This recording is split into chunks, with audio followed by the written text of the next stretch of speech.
A 5-year-old's innocent question in the cereal aisle would change 3 lives forever, proving that sometimes the most unexpected conversations can lead to the most beautiful beginnings. What started as a simple grocery run turned into a moment that would redefine what it means to be a family and show that love doesn't always arrive the way we expect it to. The fluorescent lights hummed overhead as David Mitchell pushed his shopping cart through the automatic doors of Valley Market. The familiar smell of fresh bread and floor cleaner hit him as he grabbed a cart that seemed determined to veer left, no matter how he steered it. Saturday afternoon grocery shopping had become his weekly ritual, a mundane task that somehow felt both necessary and lonely at the same time. Before we jump back in, tell us where you're tuning in from, and if this story touches you, make sure you're subscribed, because tomorrow I've saved something extra special for you. David checked his phone for the grocery list he'd typed during his lunch break. Milk, eggs, bread, something green that wouldn't go bad before he remembered to eat it. At 32, he'd gotten pretty good at the single dad routine, but grocery shopping still felt like navigating a maze designed for families of 4. Everything came in bulk packages that would expire before he and his 8-year-old son Tyler could finish them. He steered toward the produce section, dodging a display of summer peaches that someone had knocked askew. The store was busier than usual for a Saturday afternoon. Families wandered the aisles with multiple kids in tow, couples debating whether they needed the organic version of everything, elderly folks moving slowly with small baskets containing just the essentials. David had learned to shop efficiently over the past 3 years since the divorce. Get in, get what you need, get out. No lingering in aisles, no impulse purchases, no time to think too hard about how different his life had become. He grabbed a bag of spinach that would probably end up wilted in his refrigerator drawer and moved toward the dairy section. The cereal aisle was where everything changed. David was reaching for a gallon of 2% milk when he heard a small voice behind him. Not unusual in a grocery store, but something about the tone made him pause. It wasn't the whining he typically heard from tired kids being dragged through endless errands. This voice had a different quality, careful and serious in the way that only children can be when they're thinking very hard about something important. He turned around to see a little girl, maybe 5 years old, standing next to a shopping cart. She had curly brown hair pulled back in a ponytail that was starting to come loose, and she wore a purple dress with small flowers on it that looked like it had been her favorite for a while. Her shoes were light-up sneakers, the kind that blinked with every step, though she was standing perfectly still now. Next to her stood a woman who was clearly her mother, mid-20s with the same brown hair and a tired expression that David recognized from his own mirror on difficult mornings. She was studying a box of cereal with the intense concentration of someone trying to calculate whether the family size was actually a better deal than buying 2 regular boxes. The little girl was staring directly at David with the unwavering focus that children possessed when they'd made up their minds about something. Her mother hadn't noticed yet, still absorbed in her price comparison between the name brand and store brand options. David smiled politely and was about to turn back to his milk selection when the little girl took 3 deliberate steps toward him. Her light-up shoes blinked pink and blue with each step, and she stopped just close enough that he could see the spray of freckles across her nose. She looked up at him with serious brown eyes and asked, "Are you married?" David blinked, caught completely off guard. He glanced toward the girl's mother, who was still focused on cereal boxes, then looked back down at the small face, waiting expectantly for his answer. "No," he said simply, not sure what else to say to such a direct question from a stranger's 5-year-old. The little girl nodded solemnly, as if this information confirmed something she'd already suspected. She glanced back toward her mother, then looked up at David again with the expression of someone about to make a very important business proposal. "Will you marry my mommy so I have a daddy?" The words hung in the air between them, innocent and devastating at the same time. David felt his heart do something complicated in his chest, a combination of surprise, sadness, and something else he couldn't quite name. The directness of childhood had a way of cutting straight through all the careful walls adults built around. Their loneliness. Before David could formulate any kind of response, the girl's mother looked up from her cereal comparison. Her eyes went wide as she registered what was happening, her daughter standing in front of a complete stranger, having what appeared to be a very serious conversation. "Emma," she said, moving quickly toward them, "what are you doing?" Emma turned toward her mother with the patience of a child who had thought this through very carefully.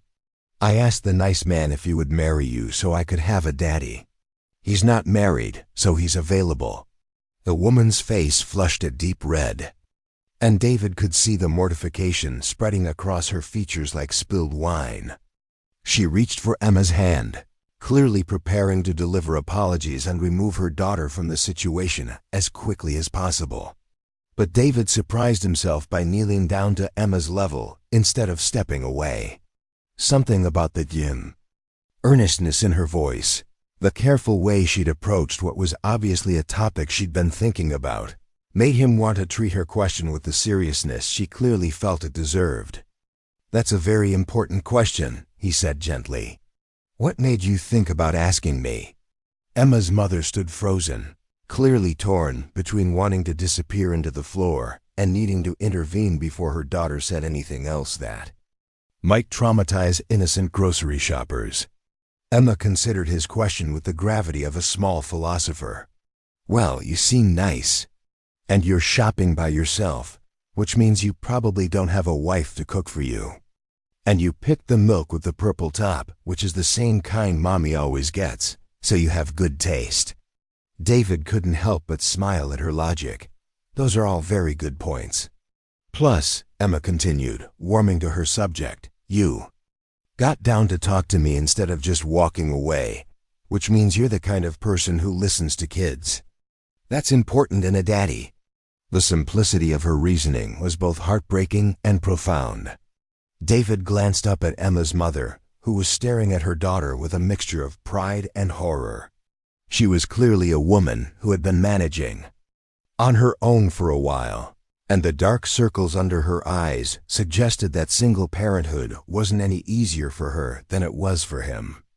"Emma, honey," her mother said quietly, "you can't just ask strangers to marry me. That's not how it works." Emma looked between her mother and David, with the expression of someone who couldn't understand why adults made everything so complicated. "But how else are we supposed to find someone? You never go anywhere except work and the grocery store and my school. And you always say you don't have time to meet people." David saw something flicker across the woman's face, a recognition that her 5-year-old had been paying much closer attention to her life than she'd realized. The honesty of children could be brutal, especially when they notice the things you thought you'd been hiding. "I'm sorry," the woman said to David, her voice tight with embarrassment. "She's going through a phase where she thinks she needs to fix everything. I'm really sorry." David stood up slowly, still processing the entire interaction. There was something about this moment that felt significant in a way he couldn't quite explain. Not because a child had asked him to marry her mother, which was clearly impossible and absurd, but because of the loneliness he'd recognized in both of their faces. The way Emma had approached the problem of her missing father with such methodical determination. The way her mother's shoulders carried the weight of trying to be everything to everyone. "Don't apologize," David said. "She's just looking out for you." Emma nodded emphatically. "Exactly. Mommy works really hard, and she gets sad sometimes when she thinks I'm not looking. I think she needs someone to help her not be sad." The woman's composure cracked slightly at her daughter's words. David could see her fighting to maintain control, the way single parents did when their children revealed truths that were too tender to examine in public spaces. "What's your name?" David asked Emma. "Emma Rose Martinez. And this is my mommy, Sophia. She's 26 and she likes romantic movies and coffee with lots of sugar. She's really good at making grilled cheese sandwiches. And she sings in the car, but only when she thinks I'm not paying attention. Sophia covered her face with her hands. Emma, please stop. But David found himself genuinely charmed by Emma's thorough approach to matchmaking. Preparing and narrating this story took us a lot of time, so if you are enjoying it, subscribe to our channel. It means a lot to us. Now back to the story. There was something refreshing about her complete lack of pretense. Her assumption that the world was full of good people who might be willing to help if you just asked them directly. Well, Emma Rose Martinez, David said. I'm David Mitchell. I have a son named Tyler who's 8, and I also like coffee with lots of sugar. I'm not very good at making grilled cheese sandwiches, but I can make pancakes that don't burn most of the time. Emma's eyes lit up with interest. You have a son? Where is he? He's with his mom this weekend. We share custody, which means he lives with me half the time and with her half the time. Emma processed this information with the seriousness of a small scientist gathering data. So you know how to be a daddy already. That's good. Mommy would probably like someone who already knows the rules. Sophia finally looked up from her hands, and David could see that she was torn between wanting to disappear and being touched by her daughter's genuine concern for her happiness.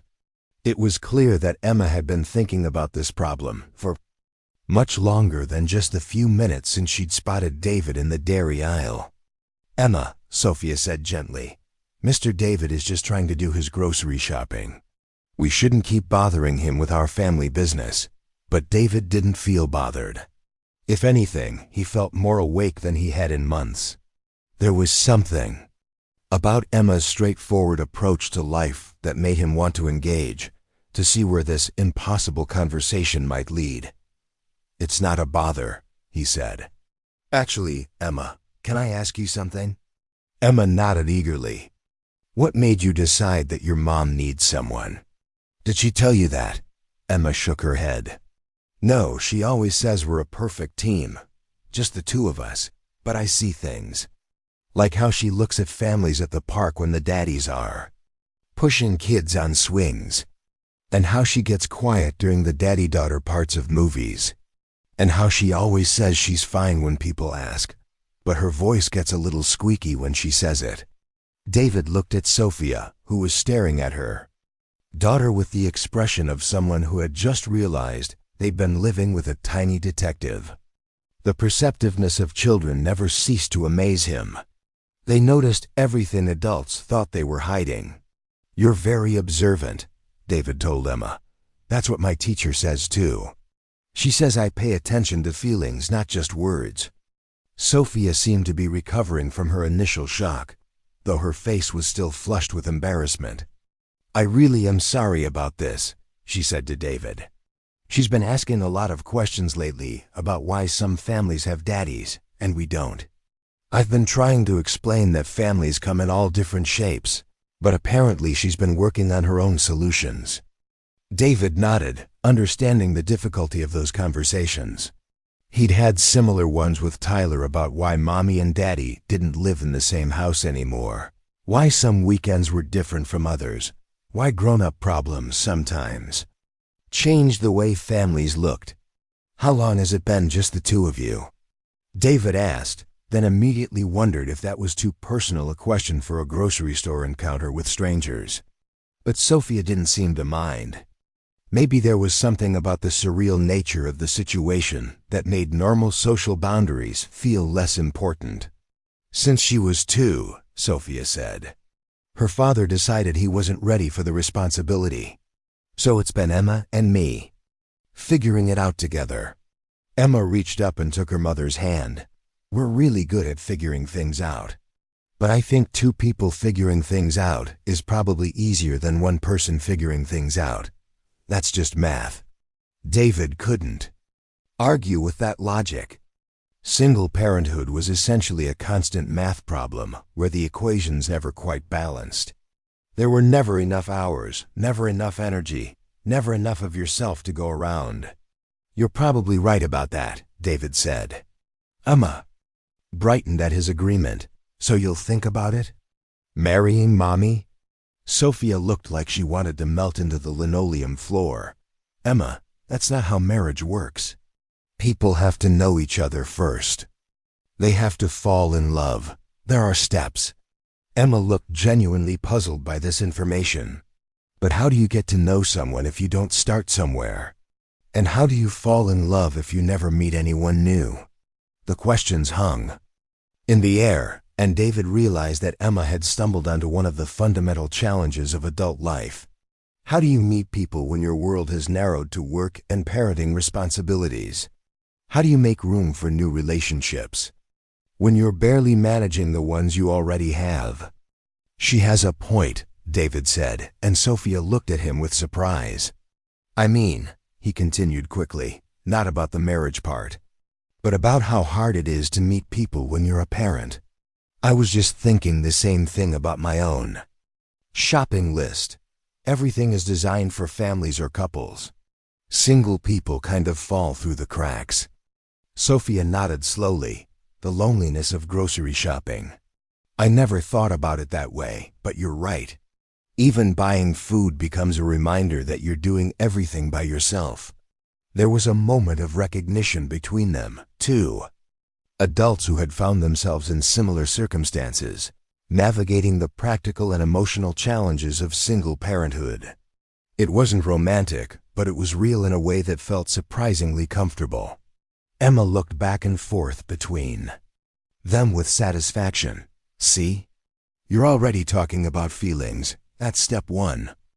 David laughed, genuinely amused by Emma's project management approach to relationships. What's step two? Emma considered this seriously. Probably sharing food. That's what people do when they like each other. We could all have lunch together. Sophia's eyes widened. Emma, Mr. David has his own life. He doesn't need us inviting ourselves to lunch. But David found himself considering the suggestion. When was the last time he'd had lunch with another adult? When was the last time he'd had a conversation that wasn't about work or Tyler's school schedule, or the logistics of shared custody? The idea of sitting in a restaurant with people who understood the complexities of single parenthood felt surprisingly appealing. Actually, David said, I don't have any plans for lunch. And Tyler's with his mom until tomorrow evening, so I'm just going home to eat a sandwich by myself and catch up on laundry. Emma clapped her hands together. Perfect. Mommy doesn't have any plans either. She never has plans on weekends except for grocery shopping and cleaning our apartment. Sophia shot her daughter a look that suggested they would be having a conversation later about sharing family details with strangers. But David could see something else in her expression, a flicker of interest that she was trying to suppress. I couldn't ask you to give up your Saturday afternoon, Sophia said. You probably want to enjoy your kid-free time. Kid-free time is overrated, David said, surprising himself with his honesty. I spend most of it missing Tyler and wondering what to do with myself. Having lunch with people who actually want to talk sounds like a much better use of the afternoon. Emma looked between them with the expression of a small diplomat who could see progress being made. We could go to the place with the really good mac and cheese. It's family-friendly, which means it's noisy enough that no one will notice if we talk about feelings. Sophia laughed despite herself. When did you become an expert on restaurant acoustics? I pay attention to things, Emma said matter-of-factly. Like how you always pick the corner tables where we can sit next to each other instead of across from each other. And how you always order something you can eat with one hand so you can help me if I need it. David watched this exchange with growing fascination. Emma's observations about her mother were delivered without any sense that she was revealing anything unusual. To her, these were just facts about how the world worked, how her mother moved through space with consideration for Emma's needs, even in the smallest details. You're lucky to have such a thoughtful mom, David told Emma. Emma nodded seriously. I know. That's why I want to find her someone who will be thoughtful too. Someone who notices things and doesn't just think about himself all the time. The weight of that statement settled over all three of them. David realized that Emma's matchmaking wasn't just about wanting a father figure for herself.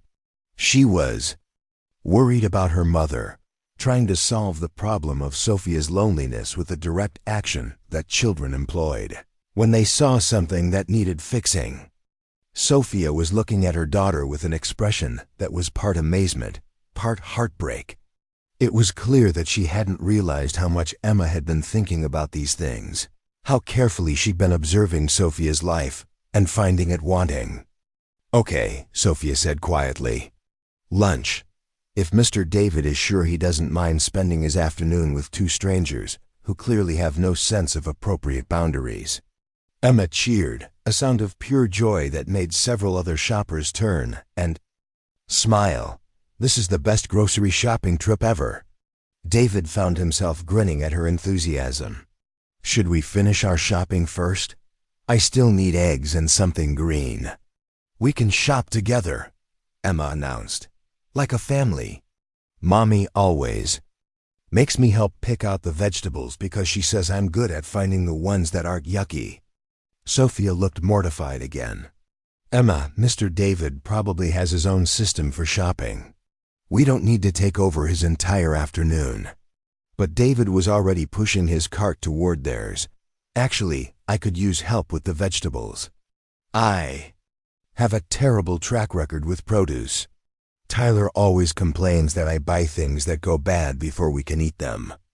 Emma immediately took charge, directing David toward the bananas while explaining her mother's system for selecting fruit that would ripen properly throughout the week. Sophia followed behind them, shaking her head but smiling as her daughter appointed herself tour guide for their impromptu shopping expedition. As they moved through the store together, David found himself relaxing in a way he hadn't expected.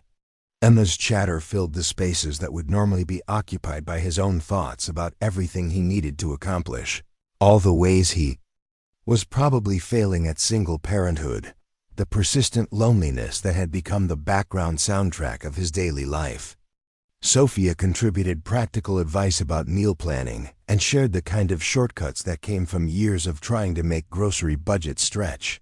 She had a quiet competence that spoke of someone who had learned to handle everything on her own, but who hadn't lost her sense of humor about the absurdities of adult life. By the time they reached the checkout line, David realized that he'd enjoyed the past hour more than he'd enjoyed anything in recent memory. Not because anything dramatic had happened, but because he'd been part of something that felt like community, like the kind of easy family interaction he'd almost forgotten was possible. Emma insisted on loading items onto the conveyor belt, creating a system where their groceries were mixed together in a way that would require sorting out later. But no one seemed to mind the extra complication. The cashier, an elderly woman with kind eyes, smiled at Emma's helpful commentary about each item. "You folks seem to be having a good time," the cashier observed. "We're going to have lunch together," Emma announced proudly. "Mr. David is going to marry Mommy so I can have a daddy." The cashier's eyebrows shot up and Sophia's face turned red. "Again, she's 5, Sophia said quickly. "She has very definite ideas about how the world should work," the cashier chuckled. 5-year-olds often have better ideas than the rest of us. They haven't learned to make things complicated yet." David paid for his groceries while Sophia handled hers, and they walked out to the parking lot together. The afternoon sun was warm, and the parking lot buzzed with the activity of weekend errands. Families loading cars with groceries, teenagers gathering outside the coffee shop next door, the ordinary rhythm of small-town Saturday life. "So," Sophia said, shifting her grocery bags and looking slightly overwhelmed by what they'd agreed to. "The restaurant Emma mentioned is just a few blocks from here. We could meet there in about 20 minutes. Give us time to put our groceries away." David nodded, realizing that he was nervous about this lunch in a way that surprised him. Not because he was worried about Emma or Sophia, but because it had been so long since he'd done anything social that didn't revolve around Tyler's activities or work obligations. 20 minutes sounds perfect, he said. What's the name of the place? Sonny's Kitchen, Emma piped up. They have the best mac and cheese in the whole world, and they give you crackers while you wait for your food. Sophia smiled at her daughter's endorsement. It's nothing fancy, but the food is good and they're patient with kids who like to talk a lot during meals. Sounds ideal, David said. I'll see you both there. As he loaded his groceries into his car, David found himself thinking about the strange turn his ordinary Saturday had taken. He'd come to the store for milk and eggs, and somehow he'd ended up with lunch plans and a 5-year-old matchmaker who had decided to take charge of his love life. The rational part of his mind suggested that this was all probably a mistake. He didn't know these people, and getting involved in their lives based on a chance encounter in the cereal aisle seemed like the kind of impulsive decision that led to complications. But as he drove towards Sonny's Kitchen, David realized that he was looking forward to lunch more than he'd looked forward to anything in months. Not because he expected anything romantic to develop with Sophia, who was clearly just being polite to a stranger her daughter had ambushed, but because for the first time in a long while, he was going to spend an afternoon with people who understood what it was like to build a family from whatever pieces you had available. And maybe that was enough. Maybe that was exactly what he needed, even if he hadn't realized it until a 5-year-old in light-up sneakers had asked him the most direct question he'd heard in years. As he pulled into the restaurant parking lot, David could see Emma through the window, already seated at a corner table and gesticulating enthusiastically about something, while Sophia listened with the patient attention of a mother who was used to detailed explanations of 5-year-old logic. He sat in his car for a moment, watching them through the glass, and realized that whatever happened next, this day had already been different.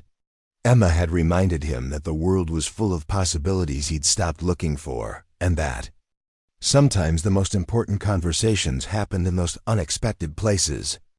David took a deep breath, grabbed his keys, and walked toward the restaurant door, ready to see where this strange and wonderful afternoon might lead. Sonny's Kitchen lived up to its name with yellow walls covered in local artwork and mismatched furniture that somehow felt perfectly coordinated. The lunch crowd was a mix of families with children, elderly couples sharing newspapers, and a few solo diners reading books over their meals. The atmosphere was warm and unpretentious, the kind of place where conversations flowed easily and no one minded if kids got a little loud. David spotted Sophia and Emma at a corner table near the window. Emma had already arranged the complimentary crackers into neat rows on her napkin and was explaining something to her mother with animated hand gestures. Sophia listened with the focused attention of someone who had learned that 5-year-old observations often contained unexpected wisdom. As David approached their table, Emma looked up and waved enthusiastically. "Mr. David, I saved you the seat with the best view of the parking lot so you can see if anyone interesting comes to eat lunch too." Sophia stood to greet him, and David noticed that she'd changed from her grocery shopping clothes into a simple blue sweater that brought out her eyes. Her hair was no longer pulled back in a practical ponytail, but fell softly around her shoulders. The transformation was subtle but spoke of someone who had taken a few extra minutes to feel put together for their unexpected lunch date.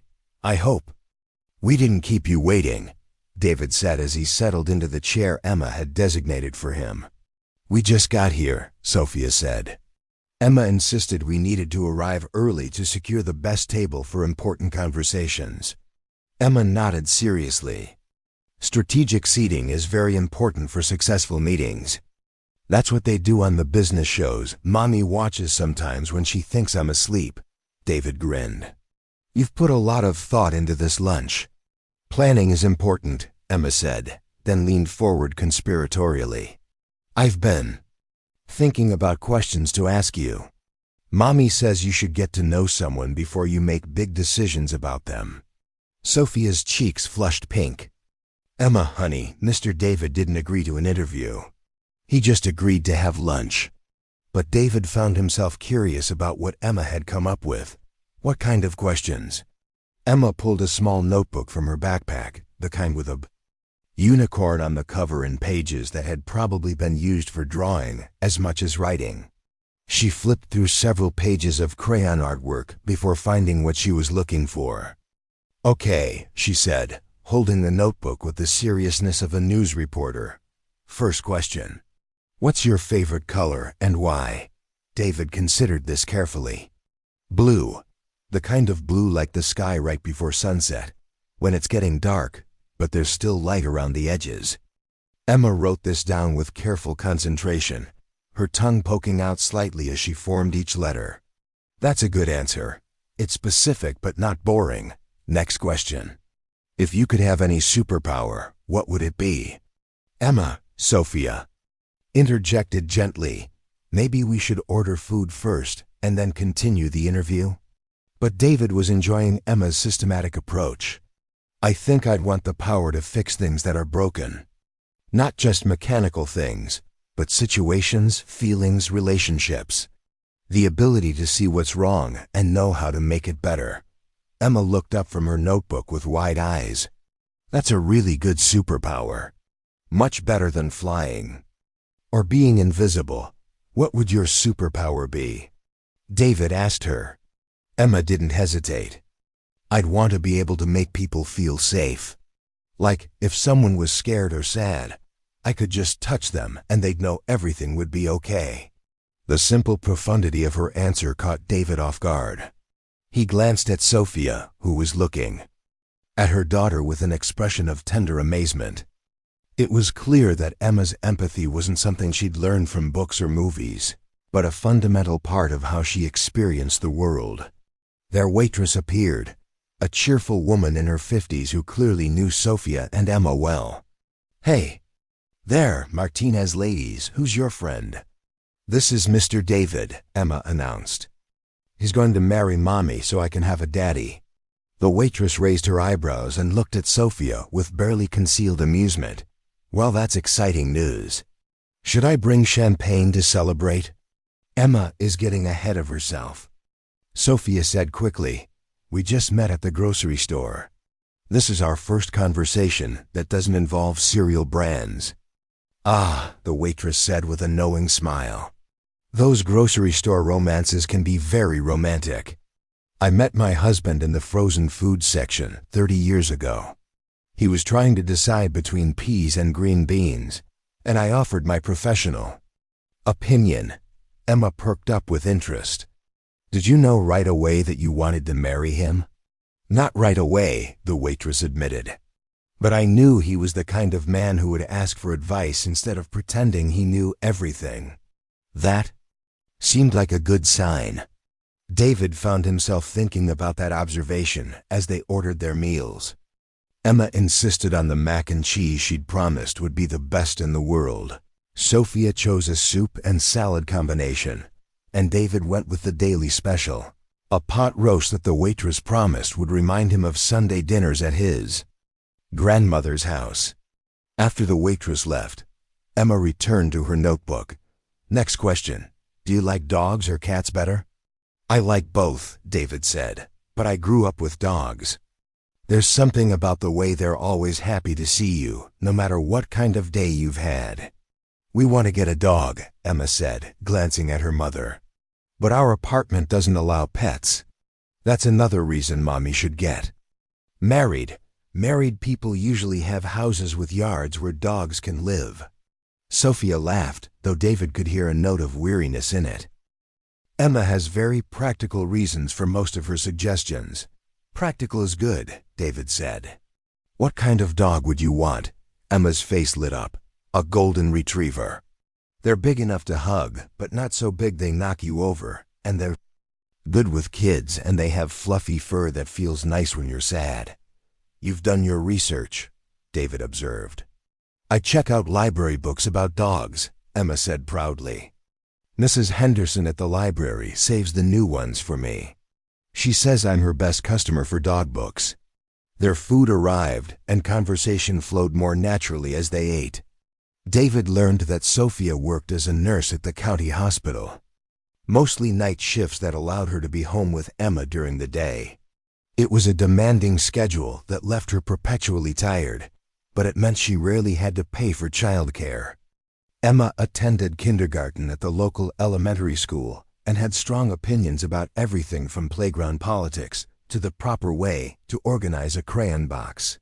She was articulate in the way of children who spent a lot of time talking to adults, comfortable expressing complex thoughts even when she didn't have all the vocabulary she needed. "Tell Mr. David about your job, Mommy," Emma encouraged between bites of mac and cheese.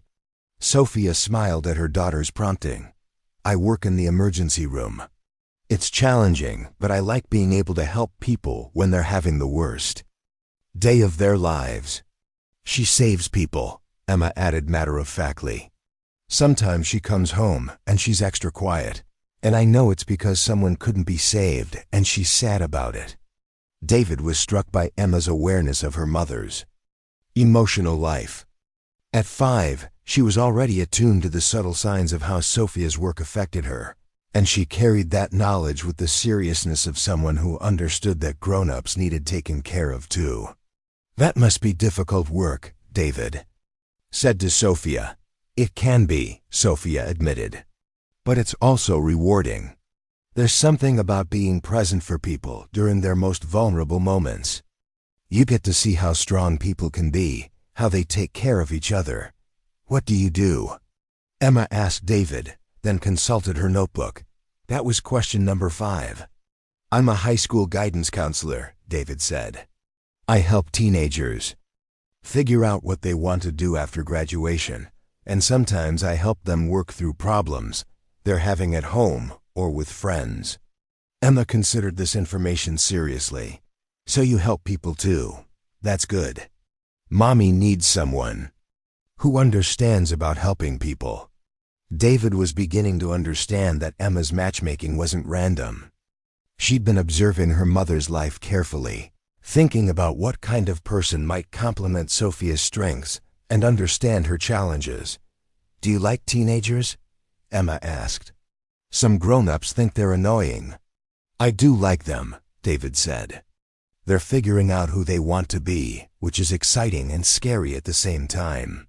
Sometimes they just need someone to listen to them without trying to fix everything immediately. That's what Mommy does for me when I have problems," Emma said.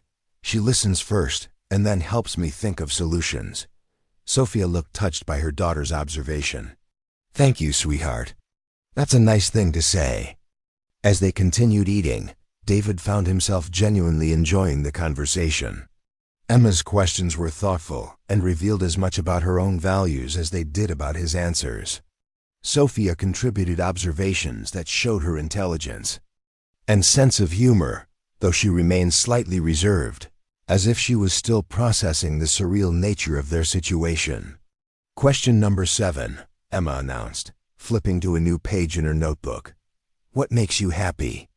David thought about this while finishing his pot roast, which had indeed reminded him of Sunday dinners at his grandmother's house.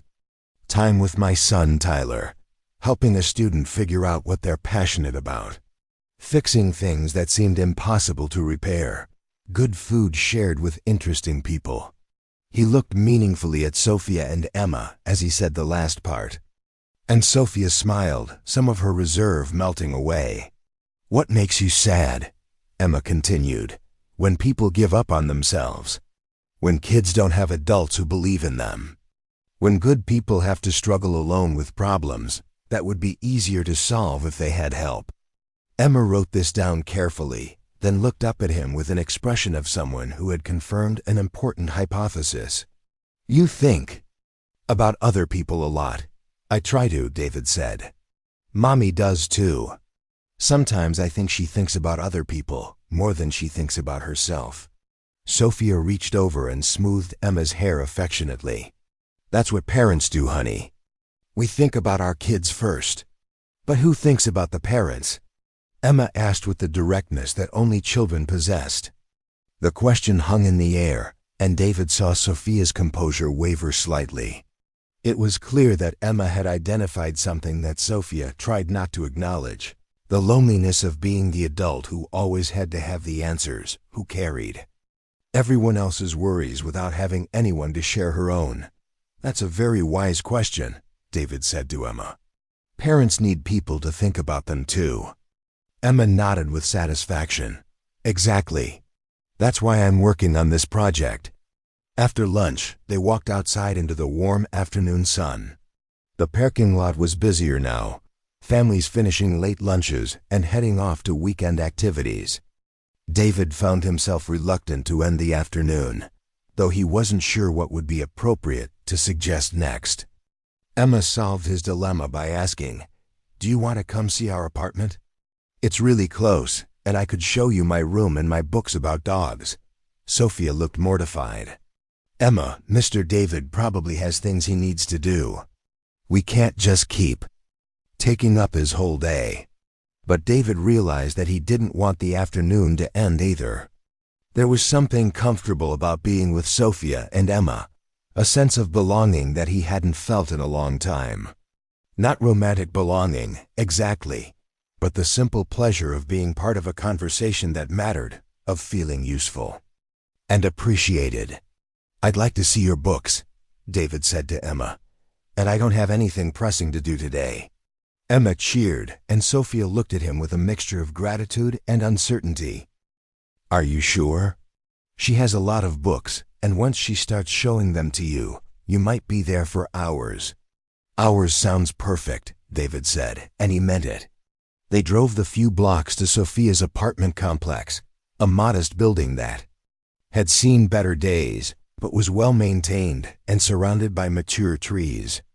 Sophia's apartment was on the second floor, and Emma raced ahead to unlock the door with the key she wore on a lanyard around her neck. "Welcome to our home," Emma announced as she threw the door open. The apartment was small but warm, decorated with a mix of practical furniture and personal touches that spoke of someone who had made the best of limited resources. Children's artwork covered the refrigerator. Books were stacked on every available surface, and a few plants on the windowsill suggested someone who believed in nurturing living things even in small spaces. "It's lovely," David said, and he meant it. The apartment had the feeling of a real home, a place where people took care of each other and found joy in simple pleasures. Emma immediately began her tour, showing David her bedroom with its carefully organized collection of stuffed animals and picture books. Her bookshelf was indeed dominated by books about dogs, but there were also fairy tales, beginning reader books, and several notebooks filled with her own stories and drawings. "This is where I do my important thinking," Emma said, pointing to a small desk by the window. "And this is where I keep my collection of interesting things I find." She opened a small box to reveal an assortment of smooth stones, colorful leaves, a few coins, and what appeared to be a ticket stub from a children's theater performance. David was charmed by the careful curation of treasures that obviously held special meaning for her. Sophia appeared in the doorway. "I made coffee, if you'd like some." "Emma, why don't you let Mr. David sit down for a few minutes?" They settled in the living room with coffee for the adults and apple juice for Emma, who continued her informal interview while curled up in an armchair with a picture book about golden retrievers. "Question number 10, she said. "Do you think families have to look like the ones on TV, or can they be different shapes?" David glanced at Sophia, who was watching her daughter with the expression of someone who never quite knew what Emma would say next. "I think families can be any shape that works for the people in them. Some families have two parents, some have one, some have grandparents or aunts and uncles who help raise kids. What matters is that people love each other and take care of each other." Emma nodded approvingly. "That's what I think too. Mommy and I are a family even though it's just us. But I think we could be a bigger family if the right person wanted to join us." Sophia set down her coffee cup and looked at her daughter seriously. "Emma, honey, I need you to understand something. Mr. David is being very kind to spend time with us today, But that doesn't mean he wants to become part of our family. That's a very big decision that adults make after knowing each other for a long time. Emma considered this information with the gravity of someone who was learning important rules about how the world worked. How long do adults usually know each other before they decide to be a family? It depends, Sophia said carefully. Sometimes months, sometimes years. People need time to really get to know each other, to see how they handle difficult situations together, to make sure they want the same things from life. But you already know Mr. David is nice, Emma pointed out. And he likes to help people, and he's good at listening, and he thinks about other people's feelings. What else do you need to know? David found himself interested in Sophia's answer. From an adult perspective, Emma's logic was oversimplified, but her observations weren't wrong. In the span of a few hours, they had covered more meaningful ground than many people managed in weeks of dating. Those are all wonderful qualities, Sophia said. But building a life together is complicated. People need to know if they have similar values, if they handle money the same way, if they want the same things for their children's futures. There are a lot of practical considerations. Emma looked between her mother and David with the expression of someone who was beginning to understand that adults made everything much more complicated than necessary. Couldn't you just ask each other those questions? We could, Sophia said, though she looked embarrassed at the suggestion. Would you like to try it? Emma asked hopefully. I could help make up the questions. David found himself curious about this direct approach. I'm game if you are, he said to Sophia. Sophia hesitated, clearly torn between her natural reserve and her daughter's infectious enthusiasm for problem-solving. I suppose it couldn't hurt to have a conversation. Emma clapped her hands together. Excellent. This is much more efficient than dating for months and months. Over the next hour, Emma facilitated what was probably the most unusual getting-to-know-you conversation David had participated in. Her questions ranged from practical to profound, and her follow-up observations often revealed insights that surprised both adults. They discovered that they both believed in the importance of education, but thought learning happened as much outside of school as inside it. They had similar approaches to discipline, believing in clear expectations combined with lots of patience and explanation. They both valued financial stability, but didn't think money was the most important measure of success. What about when you disagree about something important? Emma asked. How do you solve it? That's a great question, David said. I think the most important thing is to listen to each other and try to understand why you feel differently. Sometimes compromise works, and sometimes you have to agree to disagree, but still respect each other's opinions. Sophia nodded. I think communication is key. When Tyler's father and I used to fight, it was usually because we weren't really hearing what the other person was trying to say. Emma made notes in her notebook throughout the conversation, occasionally asking for clarification or adding her own observations about what sounded like good ideas. David was impressed by her ability to facilitate the discussion, keeping them focused while allowing the conversation to flow naturally. As the afternoon wore on, David realized that he was learning more about Sophia than he typically learned about people he'd known for months. Not just facts about her life, but her values, her priorities, the way she thought about relationships and responsibility, and what made life meaningful. Final question, Emma announced as the sun began to sink lower in the sky. If you could change one thing about your life right now, what would it be? David thought carefully before answering.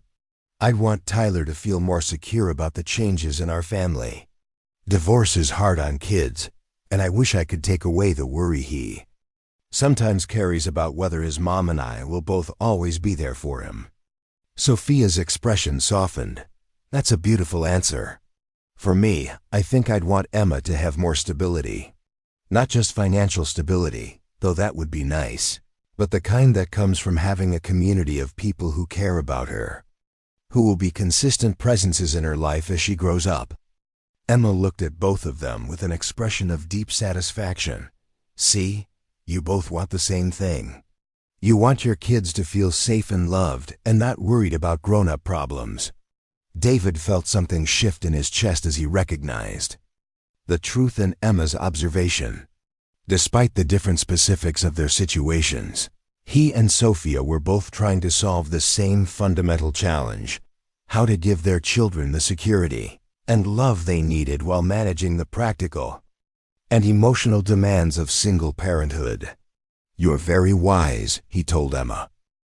Emma beamed at the compliment, then yawned widely. The excitement of the day was beginning to catch up with her, and Sophia noticed immediately. "Someone's getting tired," Sophia said gently. "Why don't you go put on your pajamas and brush your teeth? Mr. David probably needs to get home soon." Emma looked disappointed but didn't argue. "Will you still be here when I'm ready for my bedtime story?" David looked at Sophia, who nodded slightly. "I'd like to hear your bedtime story." He sighed. While Emma got ready for bed, David and Sophia sat on the couch together, processing the unusual day they'd shared. The apartment was quiet except for the sound of Emma moving around in the bathroom, and David found himself reluctant to break the peaceful atmosphere. "I'm sorry about all the questions," Sophia said quietly. "She's been thinking about this a lot more than I realized." "Don't apologize," David said. "She's trying to take care of you." "That's remarkable for a 5-year-old, Sophia sighed. "Sometimes I worry that she feels too responsible for my happiness. I've tried to shield her from my own loneliness, but kids notice everything." "She notices because she loves you," David said, "and because you've raised her to be empathetic and thoughtful. Those are gifts, not problems." Emma emerged from the bathroom in unicorn pajamas, carrying a well-worn picture book, ready for story time. She settled between Sophia and David on the couch, and Sophia began reading about a little mouse who was afraid of the dark, until she learned that nighttime brought its own special magic. Emma listened with the focused attention of someone who never got tired of familiar stories, occasionally adding commentary about the mouse's adventures. As Sophia read, David found himself watching the two of them together, struck by the easy intimacy of their bedtime routine. Emma leaned against her mother with complete trust, and Sophia's voice took on a special warmth as she brought the story to life. It was a glimpse into the daily rhythms of their life together, the quiet moments that made a family even when the world suggested that families needed to look a certain way. When the story ended, Emma hugged David goodnight with the unself-conscious affection of a child who had decided he belonged in their circle. "Thank you for having lunch with us and answering all my questions. Will you come back and visit us again?" David looked at Sophia, who nodded almost imperceptibly. "I'd like that. Very much." After Emma was tucked into bed, David and Sophia stood in the living room, both aware that the evening was ending, but neither quite ready to transition back to their separate lives.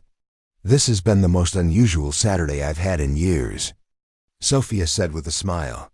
"Good unusual or strange unusual?" David asked. "Good unusual." "Definitely good unusual." They exchanged phone numbers, making tentative plans to have coffee during the week. Nothing dramatic, nothing that committed them to more than continuing to get to know each other. But as David drove home to his empty house, he realized that something fundamental had shifted in his understanding of what was possible. Emma had asked him to marry her mother after knowing him for 5 minutes, which was obviously impossible and absurd. But she had also shown him that connection could happen quickly when people were honest about what they needed and what they had to offer. She had reminded him that loneliness was a problem that could be solved, that families could be built from intention as much as from accident. As he unlocked his front door and stepped into the quiet of his own space, David found himself thinking, not about romance or marriage or any of the dramatic possibilities that Emma had suggested. Instead, he thought about the simple pleasure of spending an afternoon with people who had made him feel useful and appreciated and understood. Maybe that was enough for now. Maybe that was exactly where good things began. The call came on a Tuesday evening while David was grading college application essays at his kitchen table. Sophia's voice on the other end of the line was tight with controlled panic, the kind that came from trying to hold everything together when your world was quietly falling apart. "I'm sorry to bother you," she said without preamble. "I know we've only known each other for a week, but I didn't know who else to call." David set down his red pen and gave her his full attention. In the background, he could hear Emma's voice, higher pitched than usual, asking repeated questions that Sophia was trying to answer while clearly dealing with some kind of crisis. "What's wrong?" David asked. "My babysitter just canceled. Her daughter has strep throat, and I have to work tonight. It's my third shift this week, and if I call in again, they'll start questioning my reliability. But I can't leave Emma alone, and my usual backup options all fell through." David could hear the exhaustion in her voice, the weight of being the only person responsible for solving every problem that arose in their small family. It was a feeling he knew intimately from his own years of single parenting, the constant calculation of backup plans and the panic that set in when all the careful arrangements collapsed at once. "I could watch her," David offered without hesitation. Silence on the other end of the line, then Sophia's voice, smaller now. "I couldn't ask you to do that. We barely know each other, and it's not your responsibility." "You're not asking, I'm offering. And Emma and I got along pretty well during our interview process." Sophia let out a shaky laugh. "She's been talking about you nonstop since Saturday. According to her, you're already practically family." "Then, let me help," David said simply. "What time do you need to leave?" An hour later, David knocked on Sophia's apartment door, carrying a bag of groceries and his laptop case. Emma answered the door wearing fairy wings and a tiara, having clearly dressed for the occasion of having a visitor. "Mr. David," she exclaimed, throwing her arms around his waist. "Mommy said you're going to babysit me.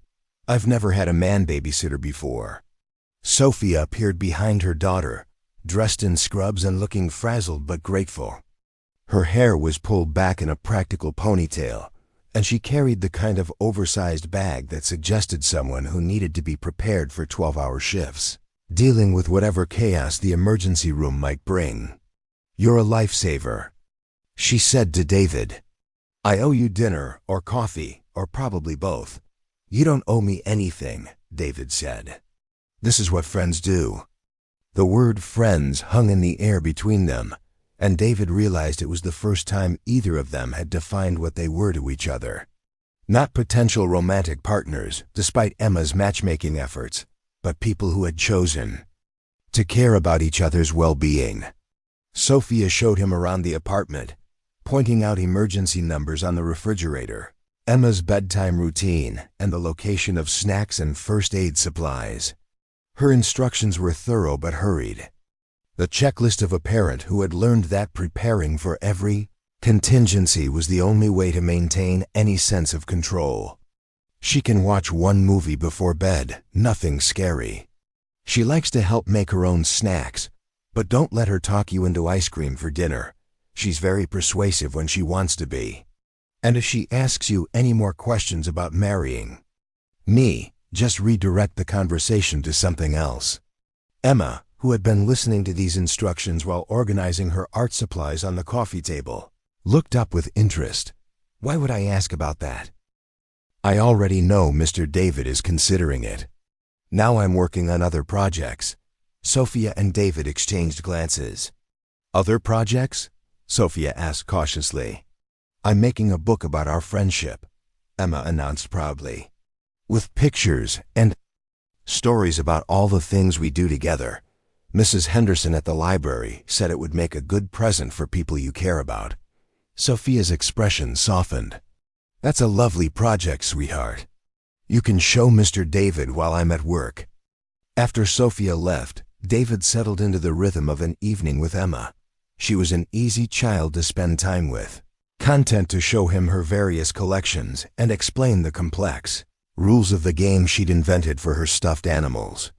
She chattered constantly, but didn't demand constant attention, comfortable playing independently while keeping up a running commentary about her activities. They made dinner together, Emma standing on a step-stool to help wash vegetables while providing detailed instructions about the proper way to cut carrots. She had clearly spent a lot of time helping her mother in the kitchen and took her responsibilities as sous chef very seriously. "Mommy always lets me pick the music when we cook," Emma said, reaching for a small Bluetooth speaker on the counter. "What kind of music do you like? What kind do you like?" David asked. Emma considered this carefully. "I like songs that tell stories, and ones that make Mommy dance around the kitchen when she thinks I'm not watching." She scrolled through Sophia's playlist and selected a song with a gentle acoustic melody and lyrics about finding home in unexpected places. As they cooked, David found himself thinking about how music revealed things about people, how Sophia's choices reflected someone who believed in hope even during difficult seasons. During dinner, Emma showed him the book she was making, a collection of drawings and dictated stories about their Saturday together. Her artistic skills were typical for a 5-year-old, but her attention to detail was remarkable. She had captured specific moments, like David kneeling down to talk to her in the grocery store, or the three of them sitting around the restaurant table with their heads bent together in conversation. "This page is about how you fixed Mommy's sad face," Emma said, pointing to a drawing of stick figures with exaggerated expressions. "See how her mouth was down like this, but then after we met you, it goes up like this?" David studied the before and after portraits, struck by Emma's observation that Sophia's demeanor had changed over the course of their afternoon together. He hadn't thought about it at the time, but looking back, he could see that Sophia had seemed lighter by the end of the day, less burdened by the weight of managing everything alone. "You're very good at noticing things," David told Emma. "That's my superpower," Emma said matter-of-factly. "Noticing feelings and trying to help fix them." After dinner, they settled on the couch to watch Emma's chosen movie, an animated film about a young girl who befriends a lonely dragon. Emma provided running commentary throughout, explaining plot points and character motivations with the thoroughness of a film critic. Halfway through the movie, Emma's chatter quieted, and David realized she had fallen asleep curled against his side. Her fairy wings were slightly crumpled, and her tiara had slipped sideways, but she looked peaceful in the way that only sleeping children could manage. David found himself reluctant to wake her, content to sit in the quiet apartment with this small person who had decided to trust him completely. The experience of being responsible for Emma's safety and happiness felt both natural and significant, a reminder of how much he missed the daily rhythms of caring for a child. When Sophia returned home just after midnight, she found them exactly where she'd left them, Emma asleep against David's shoulder and David reading a book with his free hand. The sight seemed to catch her off guard, and she stood in the doorway for a moment, just watching them. "How did it go?" she whispered. "She's wonderful," David said quietly. "We made dinner, worked on her book project, and watched a movie about dragons. She fell asleep about an hour ago, but I didn't want to wake her."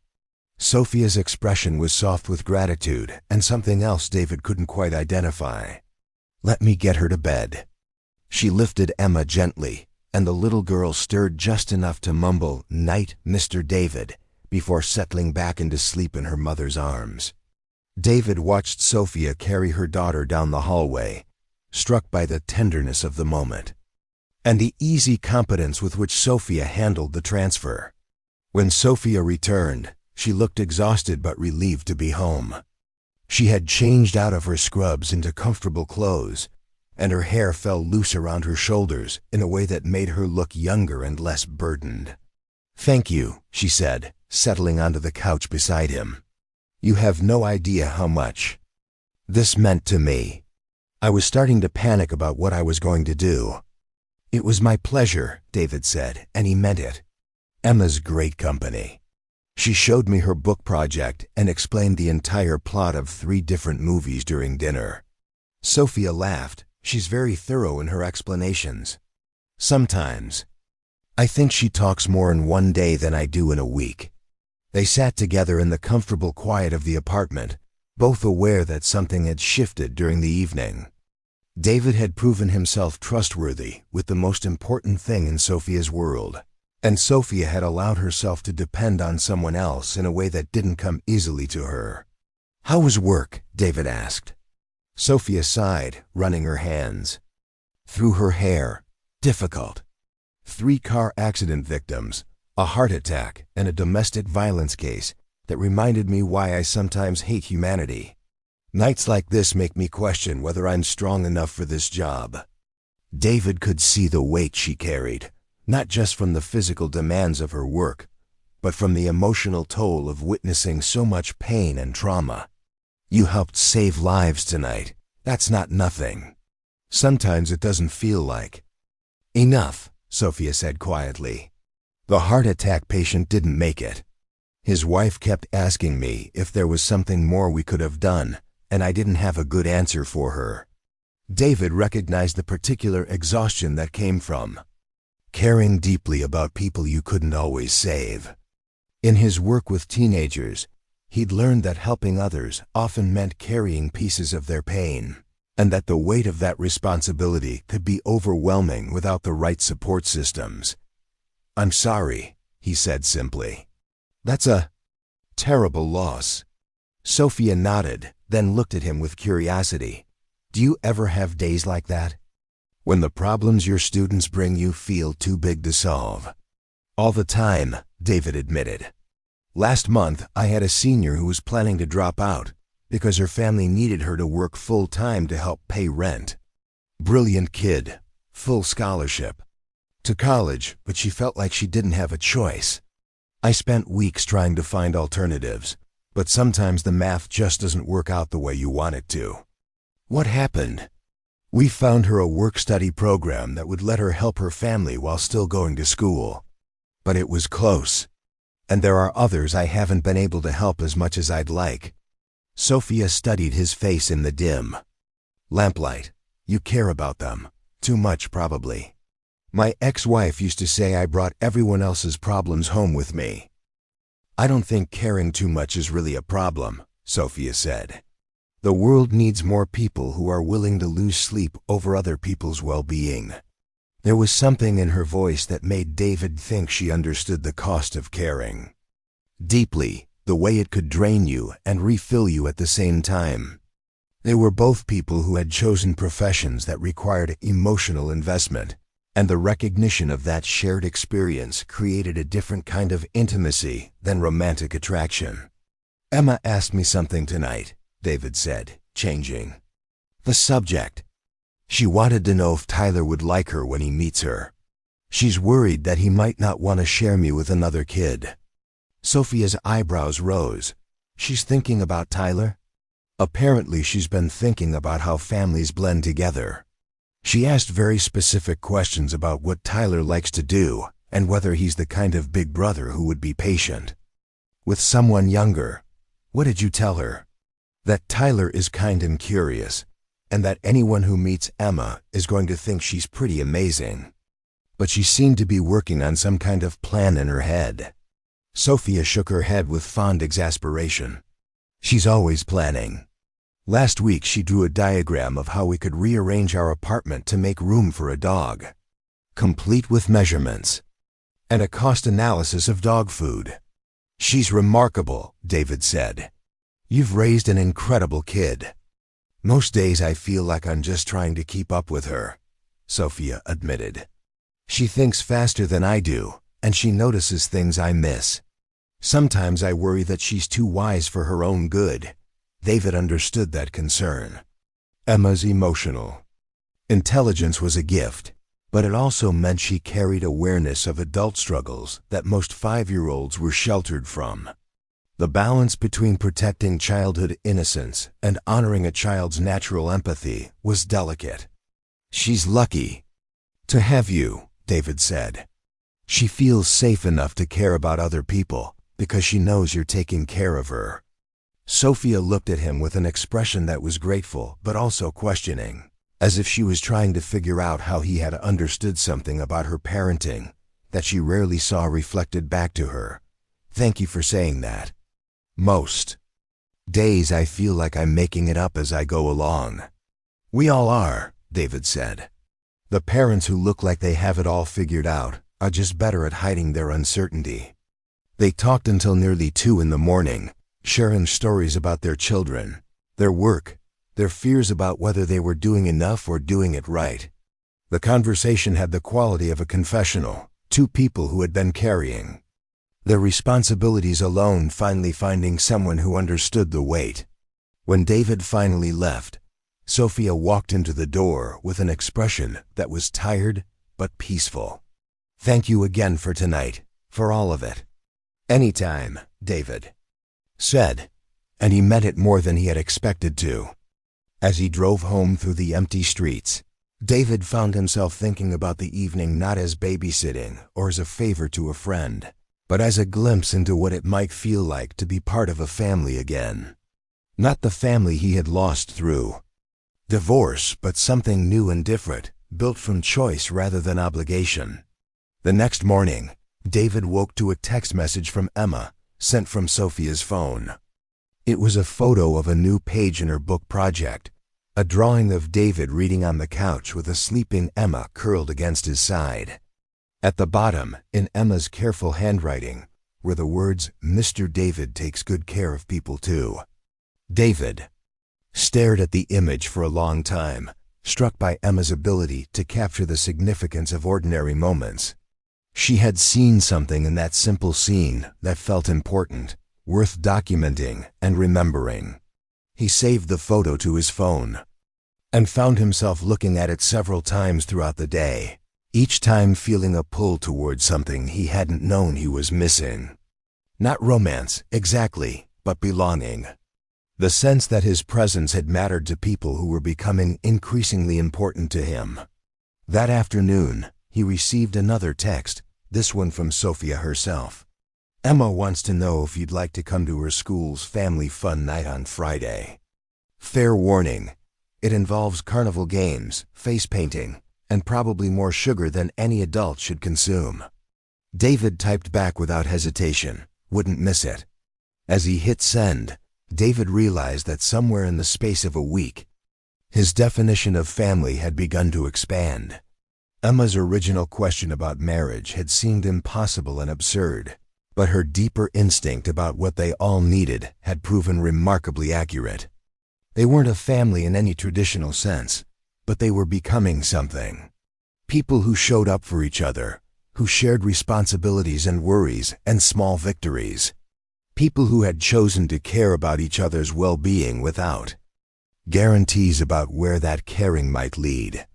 Friday arrived with the kind of chaotic energy that elementary school events seemed designed to generate. The gymnasium was decorated with handmade banners and filled with the sound of children's laughter mixed with the patient voices of parents trying to maintain some semblance of order. David found Sophia and Emma near the ring toss game. Emma wearing a butterfly painted on her cheek and Sophia, looking slightly overwhelmed by the sensory overload of dozens of excited children hopped up on cotton candy. "Mr. David!" Emma shouted when she spotted him, abandoning her attempt to toss rings onto bottles to run and hug him. "You came. Mommy said you might be too busy with grown-up things." "I'm never too busy for carnival games," David said, lifting Emma up to give her a proper hug. "What's the plan? Are we going to win all the prizes?" Emma's eyes lit up with competitive determination. "Yes, and I want to show you my classroom and introduce you to Mrs. Patterson. She said families could bring special friends to meet her." The word families sent a small jolt through David's chest. He glanced at Sophia, who was watching her daughter with an expression of bemused affection. "Emma's been telling everyone at school about our new friend," Sophia explained. "I hope you don't mind being the subject of show and tell." "I'm honored," David said, and he meant it. They spent the evening moving from game to game, Emma serving as their enthusiastic tour guide and social coordinator. She introduced David to her friends with the pride of someone showing off a prized possession, and David found himself charmed by the ease with which she incorporated him into her social world. At the cakewalk, they met Mrs. Patterson, Emma's kindergarten teacher, who greeted David with the warm curiosity of someone who had heard a lot about him from her student. "Emma talks about you quite often," Mrs. Patterson said with a smile. "She's been very excited about having you at our family fun night." "I'm excited to be here," David said, watching Emma navigate the numbered circles with intense concentration. "She's a special little girl," Mrs. Patterson continued. "Very mature for her age, very aware of the adults around her. It's lovely to see her so happy about having you in her life." David felt the weight of that responsibility, the knowledge that Emma had invested significant emotional energy in their relationship. It was both humbling and slightly terrifying to realize how much his presence meant to a child who was still figuring out how the world worked. Later, as they shared a funnel cake at one of the picnic tables, Emma announced her latest project. With the enthusiasm of someone who had been working on a particularly challenging puzzle. "I've been thinking about Tyler," she said, licking powdered sugar off her fingers. "And I think we should all do something fun together, so he can see how nice we are." Sophia nearly choked on her bite of funnel cake. "Emma, honey, Tyler might have his own friends and activities. We can't just invite ourselves into his life." "But we're not random people," Emma pointed out with 5-year-old logic. "We're Mr. David's friends. And if we're going to be a family someday, Tyler should probably get to know us." David found himself both amused and touched by Emma's systematic approach to family building.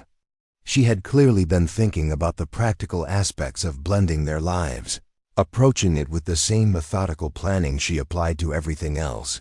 "What did you have in mind?" he asked, curious about her reasoning. Emma's face lit up with the joy of someone who had been hoping for exactly that question. "Well, Tyler is 8, which means he's probably interested in more advanced activities than I am. But I've been researching, and I think there are things that both kids and grown-ups can enjoy together." "You've been researching?" Sophia asked, with amusement. "Mrs. Henderson helped me find books about family activities at the library. And I asked some of the older kids at school what they like to do with their families." David was continually amazed by Emma's thoroughness. "What did you discover?" "Mini golf," Emma announced proudly. "It's competitive enough for older kids, but not too hard for younger kids. And it gives grown-ups a chance to talk while everyone plays. Plus, there's usually snacks." Sophia and David exchanged glances over Emma's head. Her logic was sound, and her consideration for everyone's interests was remarkably mature. But the underlying assumption that they would all be spending time together as a unit was something neither adult had explicitly agreed to. "That sounds like fun," David said carefully. "Let me talk to Tyler about it and see what he thinks." Emma nodded approvingly. "Good plan. It's important to get everyone's input before making family decisions." As the evening wound down and families began gathering their exhausted children and leftover tickets, David found himself reluctant to leave. The chaos and noise that had seemed overwhelming at first had become comfortable, and he realized he had enjoyed being part of Sophia and Emma's world in this public way. Walking them to their car, Emma skipped ahead while Sophia and David followed at a slower pace, both processing the evening and what it had revealed about their evolving relationship. "She really has claimed you," Sophia said quietly. "I hope that doesn't feel like too much pressure." "It doesn't feel like pressure," David said. "It feels like belonging." Sophia stopped walking and looked at him with an expression that was searching and slightly vulnerable. "Is that what this is? Belonging?" David considered the question, thinking about the past week and how naturally he had slipped into caring about Sophia and Emma's daily lives. "I think so. Is that okay with you?" It's terrifying, Sophia admitted. I've been on my own with Emma for so long that I forgot what it felt like to have someone else care about our well-being, but also wonderful. It's been wonderful. They reached Sophia's car, where Emma was already buckled into her car seat and fighting to keep her eyes open despite the evening's excitement. Through the window, she gave David a sleepy wave and mouthed, "Thank you for coming. I'll call you about the mini-golf idea," David said to Sophia. "If Tyler's interested, maybe we could try it next weekend." Sophia smiled, and David could see some of the evening's joy still lingering in her expression. "I think Emma would like that very much." As David drove home, he found himself thinking about belonging and families and the unexpected ways that people found each other. Emma's original question about marriage had been impossible to answer, but her deeper instinct about what they all needed had proven remarkably accurate. They were building something together, slowly and carefully, without any guarantees about where it might lead. But for the first time in years, David found himself looking forward to finding out. Tyler stood in David's kitchen, arms crossed and wearing the expression of someone who had been asked to participate in a social experiment he hadn't signed up for. At 8 years old, he had developed a fine-tuned radar for detecting when adults were trying to orchestrate his happiness, and the mini-golf invitation had triggered every alarm. "Do I have to go?" Tyler asked, pushing his cereal around his bowl without eating it. David sat across from his son at the breakfast table, trying to navigate the delicate balance between honesty and encouragement.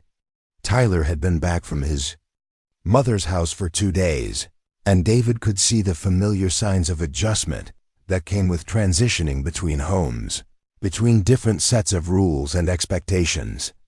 "You don't have to do anything," David said carefully, "but I think you might enjoy it. Emma's pretty funny, and she's excited to meet you."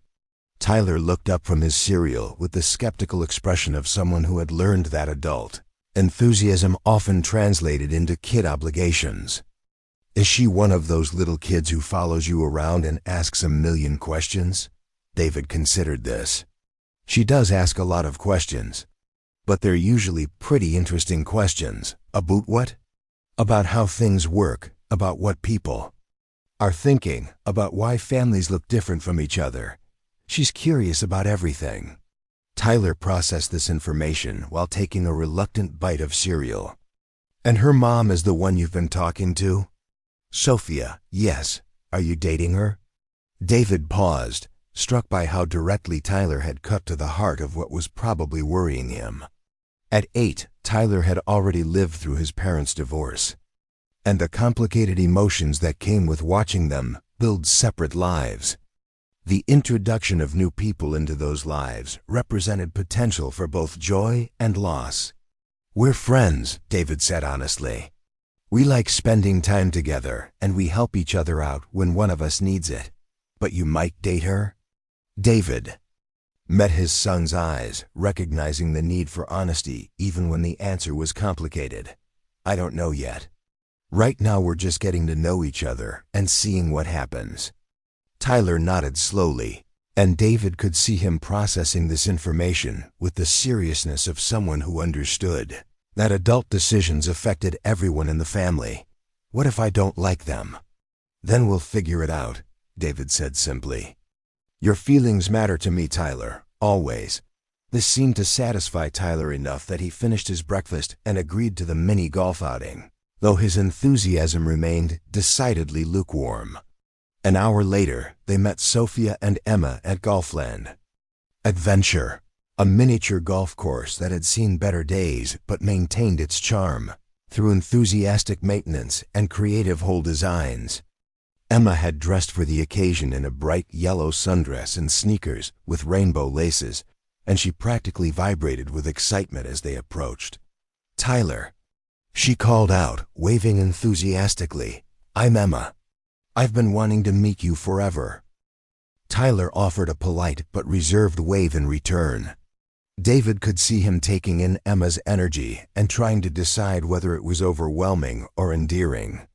Sophia appeared beside her daughter, carrying a small backpack that probably contained enough supplies for a week-long expedition.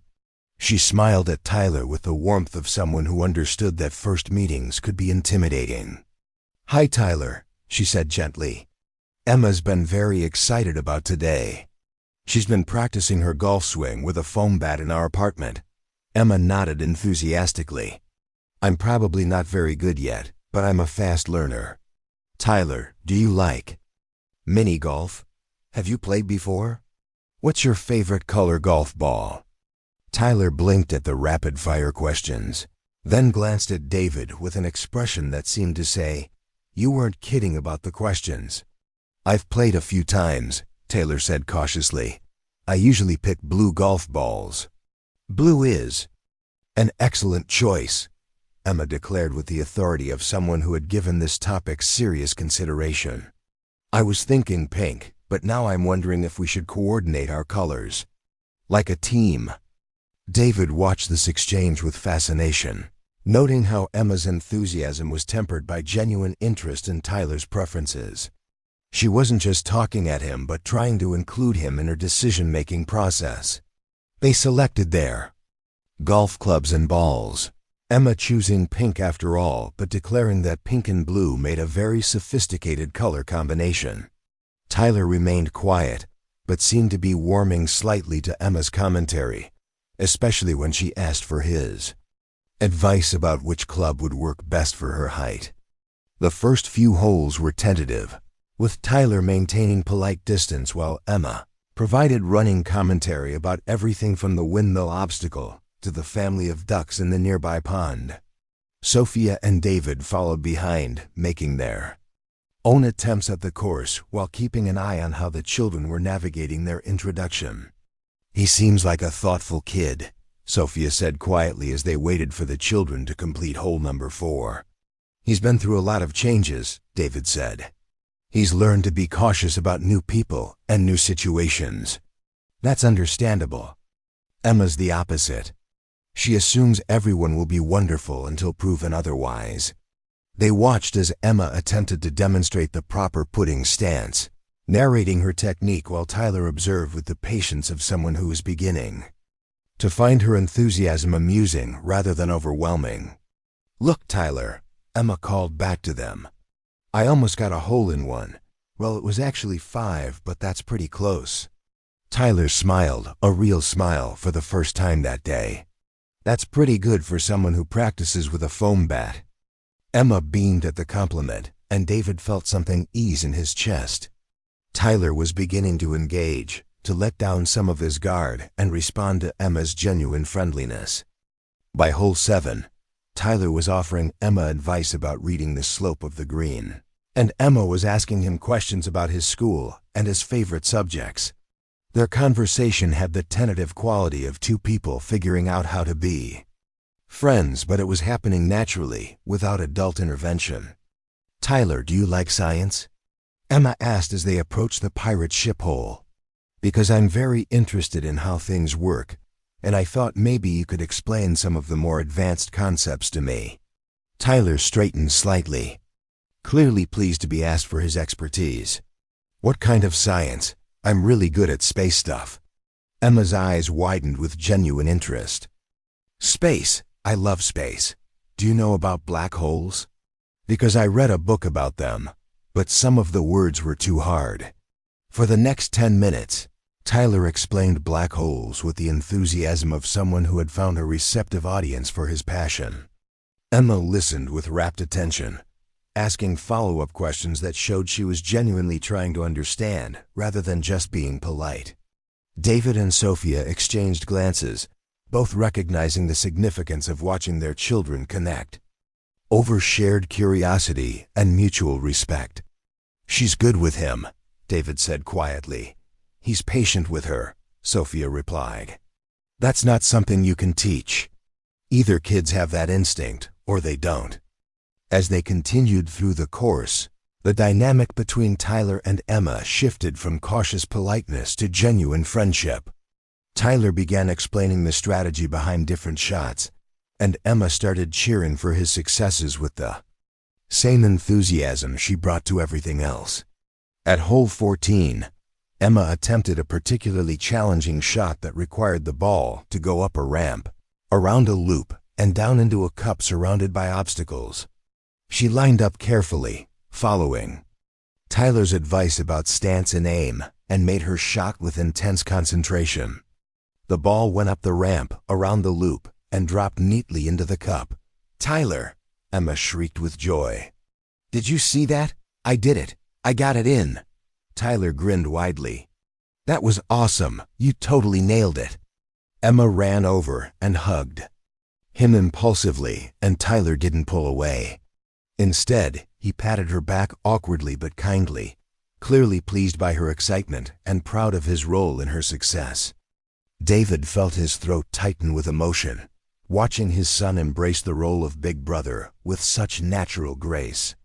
Tyler had always been a caring kid, but divorce had made him more guarded, more careful about opening his heart to new people.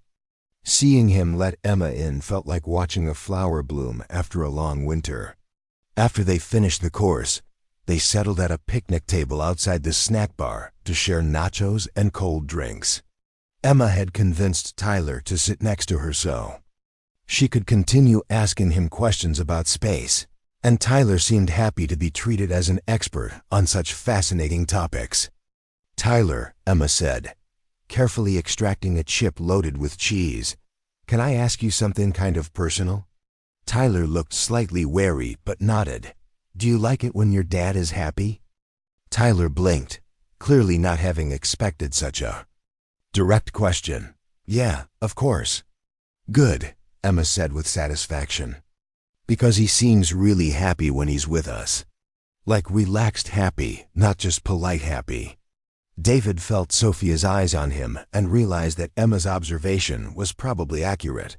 He had been happier in the past few weeks, more like his old self before the divorce had made him feel like he was constantly managing damage rather than building something positive.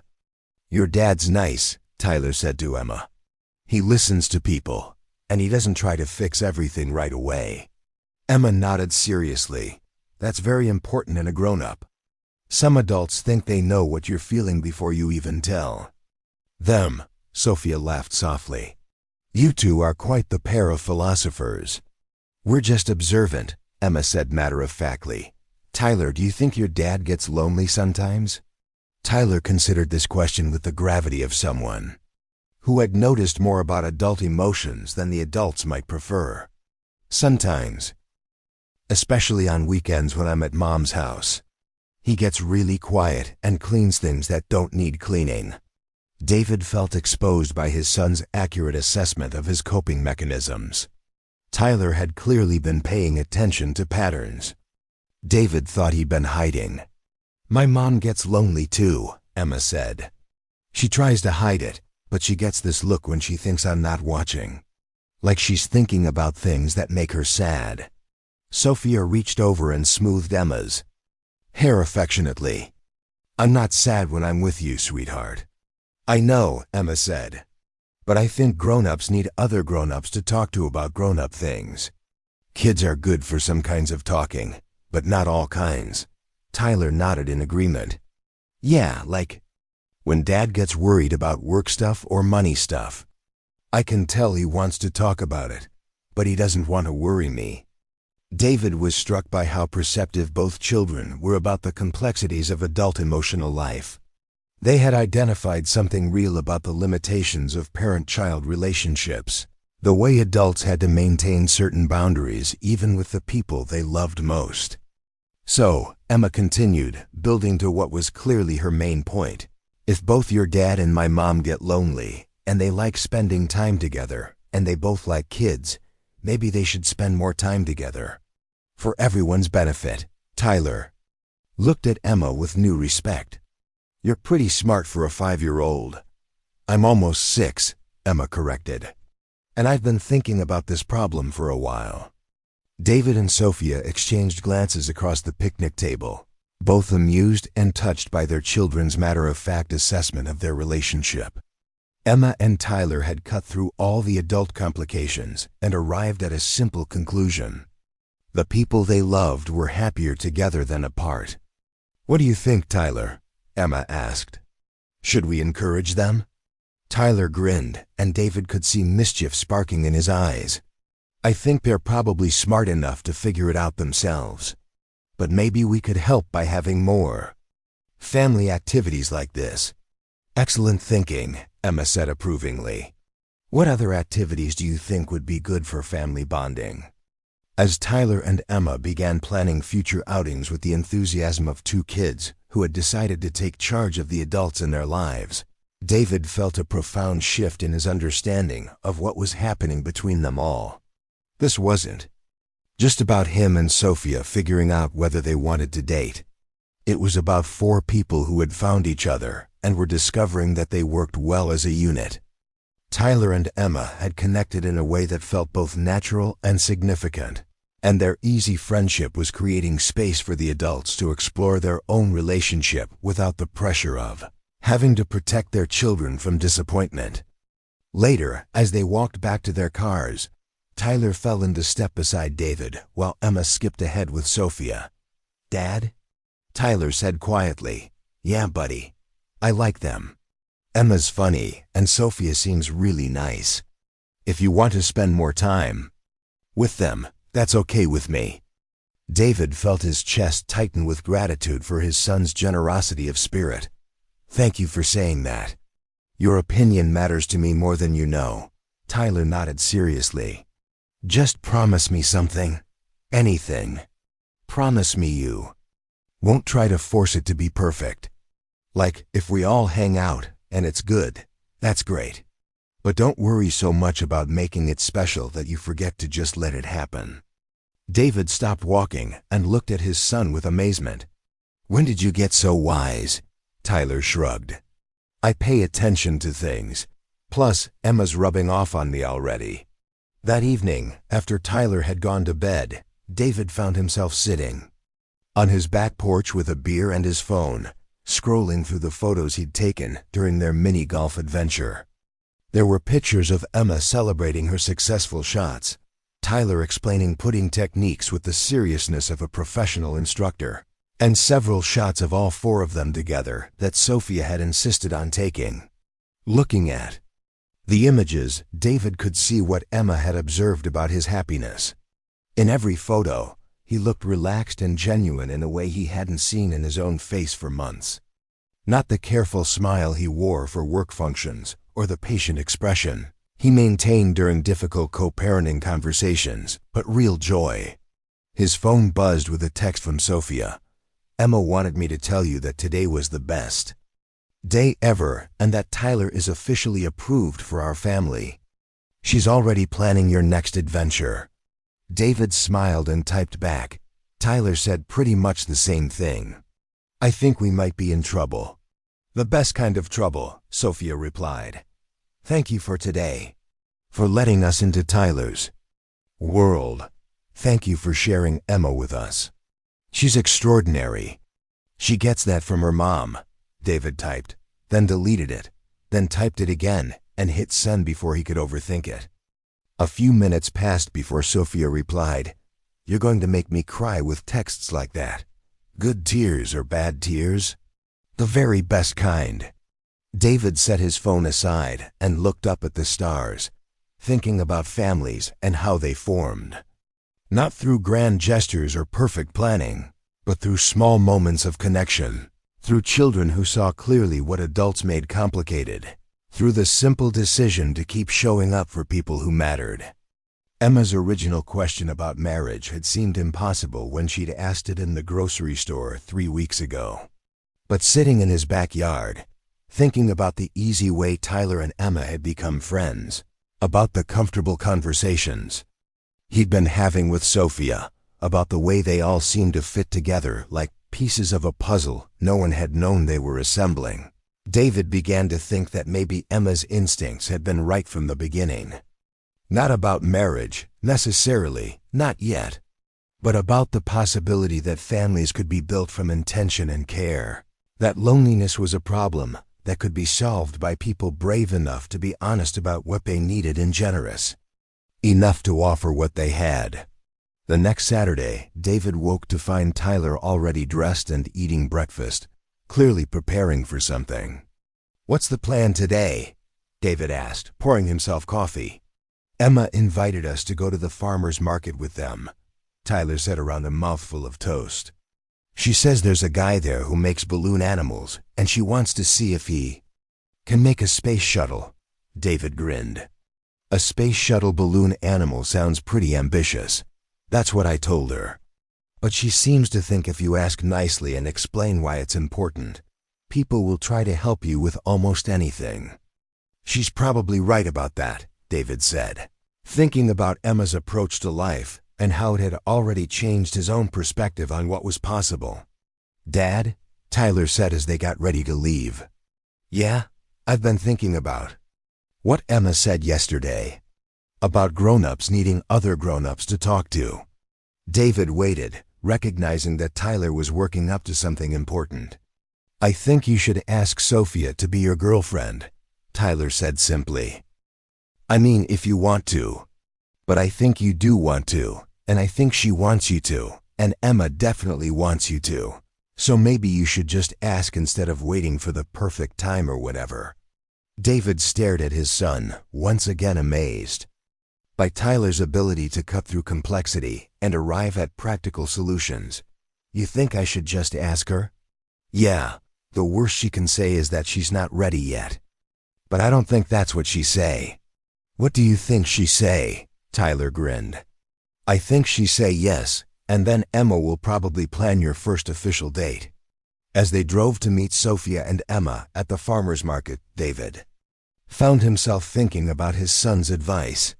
Tyler was right that David was overthinking the situation, waiting for some perfect moment or clear sign when the reality was that they were already building something together, already choosing each other in small ways every day. Maybe it was time to make that choice official. Maybe it was time to trust that what they had built so far was strong enough to support whatever came next. Maybe it was time to take advice from a 5-year-old who had seen clearly from the beginning what all the adults were dancing around. At the farmer's market, Emma greeted them with her usual enthusiasm, then immediately grabbed Tyler's hand to drag him toward the balloon artist. "Come on, I want you to help me explain about the space shuttle." Sophia and David followed behind, carrying the reusable shopping bags and watching their children navigate the crowded market with the confidence of seasoned explorers. "They're good together," Sophia said, echoing David's thoughts. "They really are. Tyler told me this morning that I should ask you to be my girlfriend." Sophia stopped walking and looked at him with surprise and something that might have been hope. "He did? He said everyone involved wants it to happen, so I should stop overthinking and just ask." Sophia smiled, and David could see some of Emma's directness in her expression. "He's a smart kid." "So," David said, feeling nervous in a way he hadn't since high school, "Sophia Martinez, would you like to be my girlfriend?" "Yes," Sophia said without hesitation. "I would like that very much." From somewhere ahead of them in the crowd, they heard Emma's voice shouting with triumph. "He did it! Tyler, look! He made a space shuttle. It actually looks like a space shuttle." David and Sophia looked at each other and started laughing, both thinking the same thing. Emma was going to be insufferably pleased with herself when she found out about this latest development. "Should we tell them now?" Sophia asked. "Let's let them enjoy the balloon animals first," David said, taking her hand. "But something tells me they're going to figure it out pretty quickly." As they walked through the market together, hand in hand, following the sound of their children's excited voices, David realized that Emma's original question had finally been answered. Not with a wedding or a dramatic declaration, but with the simple decision to stop pretending that what they all wanted wasn't exactly what they already had. A family built from choice, held together by love, and guided by the wisdom of a 5-year-old who had understood from the beginning that the best things in life usually started with someone brave enough to ask. 6 months later, David stood in his kitchen making pancakes for 4 instead of 2, a routine that had become as natural as breathing. The morning sun streamed through windows that Sophia had convinced him to keep uncovered, filling the space with warmth that had nothing to do with the weather. Tyler and Emma sat at the expanded kitchen table, Emma helping Tyler with a science project about solar systems while Tyler patiently corrected her pronunciation of Jupiter. "Mr. David," Emma said, though she'd been calling him David for months now. "Tyler says that if we lived on Jupiter, we'd weigh 3 times as much. Is that why astronauts have to be so strong?" David flipped a pancake and smiled at the question. Emma's curiosity had only grown more sophisticated as she and Tyler had become genuine siblings, their conversations now spanning topics that would have challenged college students. "Actually," Tyler said, settling into his role as Emma's personal science tutor, "astronauts need to be strong because of zero gravity, not heavy gravity. In space, their muscles don't have to work against weight, so they get weaker if they don't exercise." Emma nodded seriously, making a note in the margins of Tyler's poster board. "That makes sense. Our bodies need problems to solve to stay strong." Sophia emerged from the hallway, dressed for her day shift at the hospital and carrying the coffee mug David had bought her that read, "World's Most Patient Nurse." She kissed Emma's forehead, ruffled Tyler's hair, and wrapped her arms around David's waist from behind, a gesture that still sent a small thrill through his chest. "How's the solar system coming along?" she asked, peering at the project spread across the table. "Emma discovered that Saturn's rings are made of ice and rock," Tyler said proudly. "She wants to know if we could ice skate on them." "Theoretically," Emma added with the precision of someone who had learned to qualify her more imaginative ideas. David served pancakes shaped like planets, a skill he developed to match Emma's enthusiasm for themed breakfast foods. As they ate, the conversation flowed between Tyler's school presentation, Emma's upcoming kindergarten graduation, and Sophia's plans for their summer vacation. "Speaking of summer," Sophia said, glancing at David with an expression that suggested they'd discuss something privately. "We have an announcement to make." Tyler and Emma looked up from their planetary pancakes with matching expressions of curiosity. Over the months, they'd learned that parental announcements could range from exciting to terrifying, and their cautious optimism reflected that experience. "Good announcement or serious talk announcement?" Tyler asked, demonstrating the emotional intelligence that never ceased to amaze David. "Very good announcement," David said, reaching for Sophia's hand. "Sophia and I have been talking about taking the next step in our relationship." Emma's eyes widened, and David could practically see the wheels turning in her mind as she processed what this might mean. Tyler set down his fork and waited with the patience of someone who had learned that adults sometimes needed time to get to their point. "We're moving in together," Sophia said with a smile that reflected both excitement and nervousness. "All of us, in a house with enough space for everyone to have their own room, and a yard big enough for the dog Emma's been researching." Emma's response was immediate and explosive. She launched herself from her chair and into Sophia's arms. Then David's, then back to Sophia's, her joy too big to be contained by normal expressions of happiness. "Does this mean we're officially a family now?" she asked, bouncing slightly in Sophia's lap. "We've been officially a family for a while," David said gently. "This just means we're making it official in a new way." Tyler's reaction was more measured but no less meaningful. He looked around the table at the 3 people who had become his world, then nodded with the solemnity of someone who understood the significance of the moment. "Good," he said simply. "This feels right." The house they found was a modest 2-story in a neighborhood with sidewalks and mature trees, the kind of place where children rode bikes and neighbors knew each other's names. It had 4 bedrooms, a kitchen large enough for family dinners, and a backyard that Emma immediately designated as perfect for the golden retriever she'd been planning for since she was 5. Moving day arrived with the chaos that came from combining 2 households that had developed their own systems and rhythms. Tyler took charge of organizing boxes while Emma appointed herself director of furniture placement, consulting a hand-drawn floor plan she'd created with the precision of an architect. "The couch should face the window so we can see the bird feeder," Emma declared, directing the movers with the authority of someone who had given considerable thought to family dynamics and sightlines. Sophia and David worked together to merge their belongings, discovering the small negotiations that came with building a shared life. David's practical furniture and Sophia's warm decorations, Tyler's sports equipment and Emma's extensive library, the accumulation of two separate lives becoming the foundation of one shared space. That first night in the new house, they ordered pizza and ate it sitting on the floor of the living room, surrounded by boxes and the comfortable exhaustion of people who had undertaken something both enormous and completely right. "Emma," Tyler said, reaching for another slice of pizza, "remember when you asked David to marry your mom in the grocery store?" Emma giggled, a sound that had become one of David's favorite parts of any day.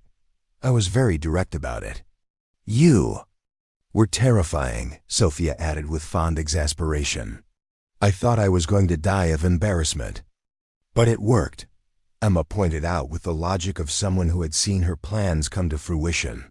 "Sometimes adults need children to help them see what's obvious." David looked around at his family, still marveling at how naturally the word had come to apply to all of them. Not the family he'd planned or the family he'd lost, but the family they'd chosen to build together, piece by piece, conversation by conversation, through the simple decision to keep showing up for each other. 2 weeks after the move, David came home from work to find Tyler and Emma in the backyard with Sophia, all three of them sitting in a circle around a small golden retriever puppy, who was attacking a rope toy with the fierce determination of a much larger animal. "Surprise!" Emma called out when she saw him. "Meet Stella." Sophia said we were settled enough for the final family member. David knelt down to greet Stella, who immediately abandoned her rope toy to investigate this new person with enthusiastic sniffing and tail wagging. The puppy was everything Emma had described in her months of research: fluffy, friendly, and exactly the right size for a growing family. "How did you manage this?" David asked Sophia, scratching behind Stella's ears, while she tried to climb into his lap. "Emma's been in correspondence with the local shelter for months," Sophia said with amusement. "They called when Stella came in, and Emma convinced me that waiting would be inefficient now that we have the proper living situation." Tyler grinned. "She had charts, Dad. Actual charts about optimal puppy integration timing." That evening, as they sat on the back porch watching Tyler and Emma play with Stella in the yard, David reflected on the journey that had brought them to this moment. It had started with an impossible question from a 5-year-old in a grocery store and had led to a life he couldn't have imagined 6 months earlier. "Do you ever think about that first day?" he asked Sophia as they watched Emma attempt to teach Stella to sit while Tyler provided encouraging commentary. "All the time," Sophia said, leaning against his shoulder. "I was so mortified when she asked you to marry me. I thought you'd think we were crazy." "I did think you were crazy," David admitted. "But I also thought you were wonderful." Emma's directness was terrifying and refreshing at the same time. They sat in comfortable silence, watching their children and their dog navigate the complex negotiations of play and training. Stella was clearly going to be spoiled beyond measure, but she was also going to be deeply loved by people who understood that taking care of each other was both a privilege and a responsibility. "David," Sophia said quietly. "Yeah?" "Emma asked me something yesterday that I haven't been able to stop thinking about." David turned to look at her, noting the thoughtful expression that usually preceded the kind of conversation that mattered. "What did she ask?" "She wanted to know when you were going to ask me to marry you for real." David felt his heart skip in a way that had nothing to do with surprise and everything to do with recognition. He'd been thinking about marriage for weeks, not because he felt pressure to make their relationship official, but because he wanted to promise Sophia and Emma and Tyler that this was permanent, that they could build their lives around the security of knowing they'd chosen each other for keeps. "What did you tell her?" Sophia smiled. "I told her that grown-ups sometimes take longer than 5-year-olds to get to the point, but that the best things are worth waiting for." "And what did she say to that?" "She said that if you needed help planning a proposal, she had some ideas." David laughed, imagining Emma's approach to proposal planning with the same systematic thoroughness she brought to everything else. "I bet she does." "So," Sophia said, turning to face him fully, "do you need help planning a proposal?" David looked at her, at the woman who had let a stranger into her life because her daughter had asked her to trust in possibilities, who had built a family from intention and hope and the daily choice to keep showing up for the people she loved. "Actually," David said, reaching into his pocket for the ring he'd been carrying for 2 weeks, waiting for the right moment, "I think I've got it figured out." Sophia's eyes widened as David slid off the porch step and onto one knee right there. In their backyard, with their children and their dog as witnesses, with no fanfare or perfect setting, just the simple truth of what they'd built together. "Sophia Martinez," David said, opening the ring box, "will you marry me?" "Not because a 5-year-old thinks we should, though she was absolutely right, but because I love you and I love the family we've created and I want to spend the rest of my life proving that the best things happen when people are brave enough to say yes to possibilities." Sophia's response was immediate and joyful, the same enthusiasm she'd brought to every step of their unconventional courtship. "Yes, absolutely yes." From across the yard came the sound of Emma shrieking with delight and Tyler's voice saying, "Finally! We've been waiting forever for you to catch up." As David slipped the ring onto Sophia's finger and they kissed while their children cheered, and Stella barked with excitement at the general celebration, he thought about Emma's original question and how it had seemed impossible at the time.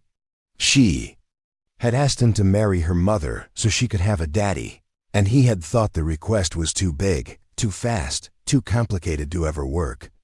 But Emma had understood something that the adults had needed time to learn, that families were built from love and choice and the simple decision to take care of each other, and that sometimes the most important questions were also the most obvious ones. 6 months later, they were married in the backyard of their house, surrounded by friends and family and the golden retriever who served as an unofficial ring bearer. Emma wore a purple dress and served as Sophia's maid of honor, while Tyler stood beside David as his best man, both children beaming with the satisfaction of people who had been instrumental in bringing about a happy ending. During the ceremony, Emma's voice could be heard whispering loudly to anyone who would listen, "I told you this would work. I knew they were perfect for each other from the very beginning." And as David and Sophia exchanged vows they'd written themselves, promising to love each other and their children and whatever family they continued to build together, David realized that Emma had been right about everything. Sometimes the most important questions were the simplest ones, and sometimes the best answers came from being brave enough to trust in the wisdom of a 5-year-old who saw the world clearly and believed that good things were possible for people who were willing to ask for them. Years later, when people asked them how they met, David and Sophia would tell the story of the little girl who asked a stranger in a grocery store to marry her mother. They would talk about courage and family, and the unexpected ways that love found people who were ready to receive it. And Emma, who had grown into a confident young woman with the same directness and wisdom that had served her so well as a 5-year-old, would always add the same ending to their story. Sometimes you just have to ask for what you want. The worst thing that can happen is that someone says no, but the best thing that can happen is that someone says yes and changes your whole life. It was, David thought, exactly the kind of wisdom that could only come from someone who had learned early that families were built from intention and hope, and that the most important questions were usually the ones that seemed impossible until someone was brave enough to ask them. 10 years had passed since that fateful day in the grocery store, and Emma Martinez Mitchell stood in front of her high school class, preparing to deliver the valedictorian speech she'd been working on for months. At 15, she had grown into the confident young woman everyone who knew her as a child had expected her to become, still asking thoughtful questions and still believing that the world was full of possibilities for people brave enough to pursue them. In the audience, David and Sophia sat in the front row with Tyler, now 18 and headed to college in the fall, and 10-year-old Marcus, the surprise addition to their family who had arrived 3 years earlier and brought with him the same joy and chaos that had marked all their major life changes. Stella, now an elderly golden retriever with gray around her muzzle, waited patiently at home, having earned retirement from public events. Emma cleared her throat and began her speech, her voice carrying the same directness that had served her well since childhood, though now tempered with the wisdom that came from watching her unconventional approach to problem-solving play out over a decade of family life. Fellow graduates, faculty, and families, Emma began, her eyes finding David and Sophia in the crowd. I want to talk to you today about the power of asking impossible questions. David felt Sophia reach for his hand, both of them recognizing the theme that had shaped Emma's understanding of how the world worked, and how people could change it through courage and clarity. When I was 5 years old, Emma continued, I asked a complete stranger in a grocery store to marry my mother, so I could have a father. Most people would say that was inappropriate, presumptuous, or simply impossible. But what I learned that day, and what I've continued to learn over the past 10 years, is that impossible questions often lead to the most beautiful answers. She paused, scanning the faces of her classmates and their families, most of whom knew the story of how the Mitchell family had come to be. It had become legendary in their small community, a tale told at family gatherings and used as an example of how good things could happen to people who remained open to unexpected possibilities. The stranger I approached that day was David Mitchell, and he could have easily dismissed my question, smiled politely, and continued with his shopping. Instead, he took me seriously. He listened to what I was really asking for, which wasn't just a husband for my mother, but a family for both of us. A sense of belonging and security and love that we hadn't known we were missing until we found it.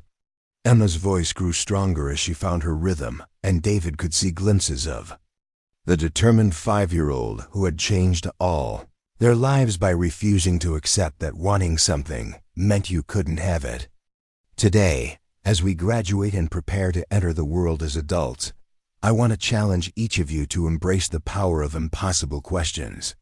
Not the kind that are impossible because they're unrealistic or selfish, but the kind that are impossible because they require us to believe that change is possible, that people are basically good, and that the world is full of connections waiting to be made if we're brave enough to reach for them. Tyler leaned over to whisper something to Marcus, who giggled quietly. David smiled, thinking about how Tyler had grown into the kind of big brother who could make his younger siblings feel included and valued, the same way he'd welcomed Emma into their family all those years ago. My mother, Sophia Mitchell, taught me that love isn't something that just happens to you, Emma continued. It's something you choose, every day, through your actions and your words and your willingness to show up for the people who matter to you. My father, David Mitchell, taught me that listening to someone is one of the greatest gifts you can give them, and that taking people seriously, especially children, can change everything about how they see themselves and their place in the world. David felt his throat tighten with emotion, still moved by Emma's ability to articulate truths that many adults struggle to understand. She had never lost her gift for seeing clearly through complexity to the heart of what really mattered. My brother Tyler taught me that being part of a family means making room for people who might be different from you, and that the best relationships are built on mutual respect and genuine interest in each other's thoughts and dreams. And my little brother Marcus has reminded me that families can keep growing and changing, and that there's always room for more love if you're willing to make space for it. Marcus beamed at the mention of his name, his gap-toothed grin making Several people in the audience smile. He had arrived in their lives when Sophia's sister passed away unexpectedly, leaving him without parents and the Mitchell family without hesitation about taking him in. The transition had been challenging in ways that their original blending hadn't been, but it had also reinforced Emma's belief that families were defined by choice and commitment rather than biology. As we leave here today and begin our adult lives, Emma said, building toward her conclusion, I want you to remember that the most important changes in the world often begin with someone asking a question that seems impossible. Questions like, what if we treated every person we met as someone worthy of respect and consideration? What if we approached problems with curiosity instead of fear? What if we believed that connection and understanding are always possible, even between people who seem completely different? She paused again, her eyes finding each member of her family in turn, then continuing with the kind of passionate conviction that had always marked her most important statements. The family I have today exists because a 5-year-old girl refused to accept that wanting a father meant she couldn't have one. Because a single mother was willing to trust a stranger with her most precious relationship. Because a divorced father was open to the possibility that his life could expand in ways he hadn't planned. And because an 8-year-old boy was generous enough to share his father with people who needed him.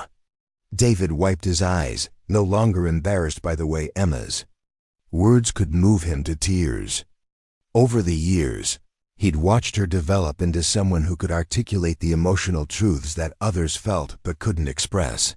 And he'd never stopped being amazed by her ability to see the significance in moments that others might dismiss as ordinary. So my challenge to you, class of 2025, is this: ask the impossible questions. Not because you're guaranteed to get the answers you want, but because asking changes you into the kind of person who believes that better things are possible. Reach out to people who seem different from you.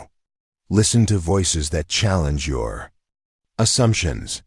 Look for opportunities to expand your definition of family, community, and belonging. Emma's voice grew quiet, but more intense as she delivered her final thoughts, and the auditorium fell completely silent as everyone leaned forward to hear her words. The world needs people who are willing to approach strangers in grocery stores and ask for what seems impossible. It needs people who believe that love is abundant rather than scarce, that families can be built from intention as much as biology, and that the most important questions are often the simplest ones. Will you be my friend? Will you help me? Will you make room in your life for someone who needs what you have to offer? She smiled, and David could see the 5-year-old Emma in her expression, the same combination of hope and determination that had changed all their lives. Thank you for sharing this journey with me. Thank you to my family for teaching me that the best adventures begin when someone is brave enough to ask for what they need. And thank you to everyone who has shown me that impossible questions often have the most beautiful answers. The applause was immediate and sustained, with many people in the audience wiping their eyes as Emma returned to her seat among her classmates. David and Sophia exchanged glances, both thinking the same thing. Their daughter had become exactly the kind of person they had hoped she would. Someone who carried forward the lessons of their unconventional beginning while making them her own.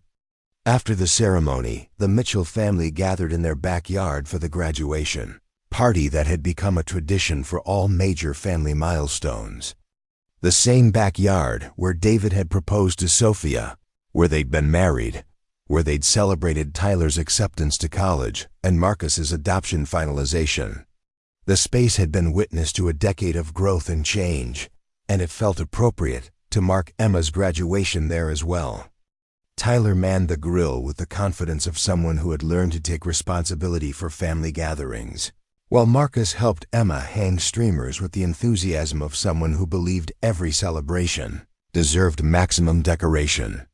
Sophia and David worked together in the kitchen, preparing side dishes and marveling at how naturally they had fallen into the rhythms of partnership. Do you ever think about what would have happened if you'd said no that day? Sophia asked as she assembled a salad that incorporated everyone's favorite vegetables, the kind of careful consideration that had become second nature after years of feeding a family with diverse preferences. David considered the question while slicing tomatoes, thinking about alternate versions of their lives where he had politely declined Emma's invitation and continued with his solitary grocery shopping. I try not to think about it too much. It's too depressing to imagine. I think about it sometimes, Sophia admitted. Not because I wish things had been different, but because I'm amazed that so much happiness came from one moment of Emma being brave enough to ask for what she wanted. Through the kitchen window, they could see Emma and Tyler engaged in an animated conversation, while Marcus attempted to teach Stella a new trick, though the elderly dog seemed more interested in napping in the shade than learning new skills.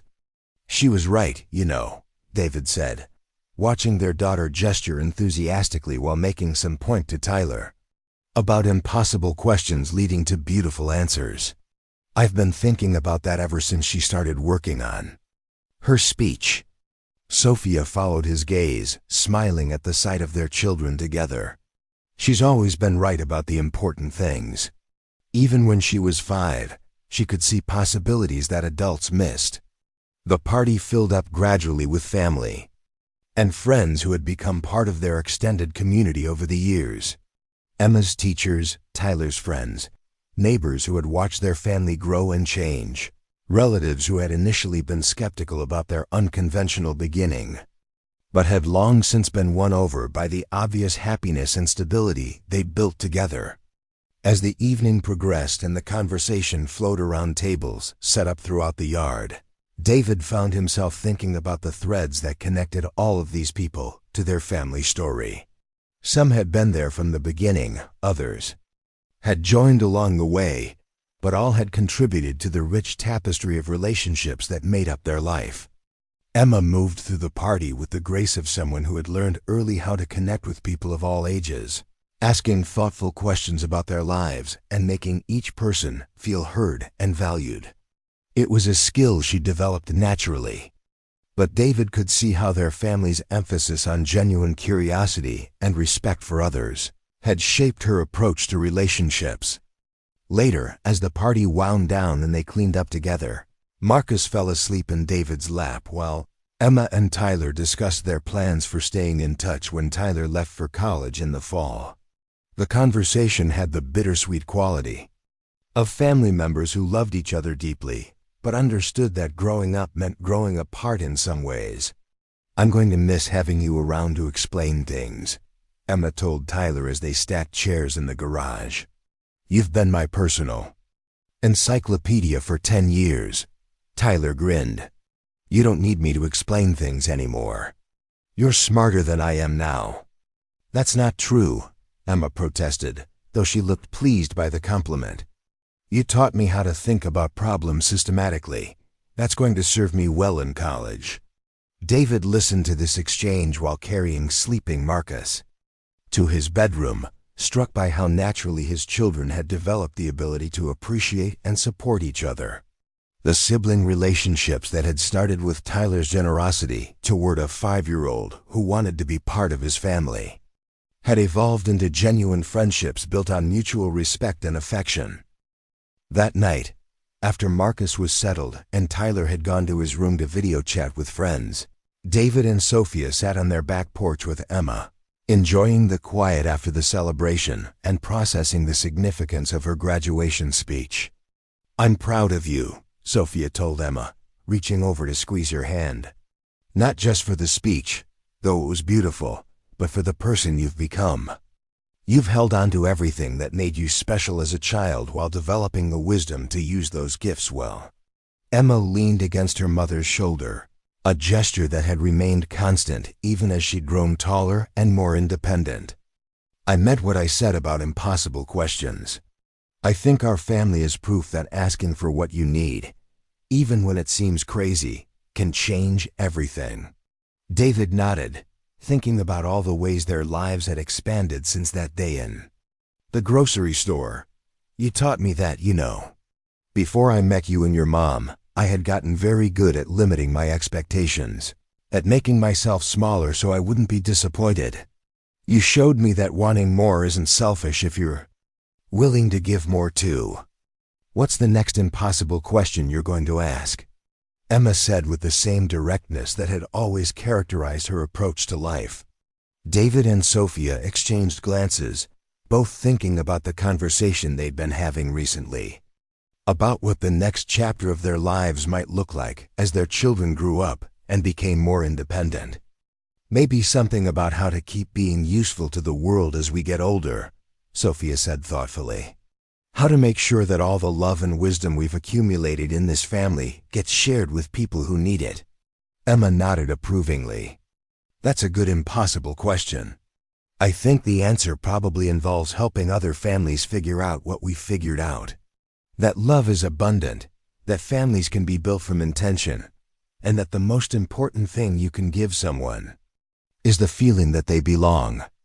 As they sat together in the comfortable darkness of their backyard, surrounded by the evidence of the life they'd built together, David reflected on how much had changed since Emma's original question and how much had remained constant. They were still people who believed in showing up for each other, still committed to creating space for anyone who needed to belong somewhere, still convinced that the best things in life came from being brave enough to ask for what seemed impossible. The future stretched ahead of them, full of changes and challenges they couldn't yet imagine. Tyler would leave for college. Emma would begin her own journey toward independence. Marcus would continue growing and changing in ways that would surprise them all.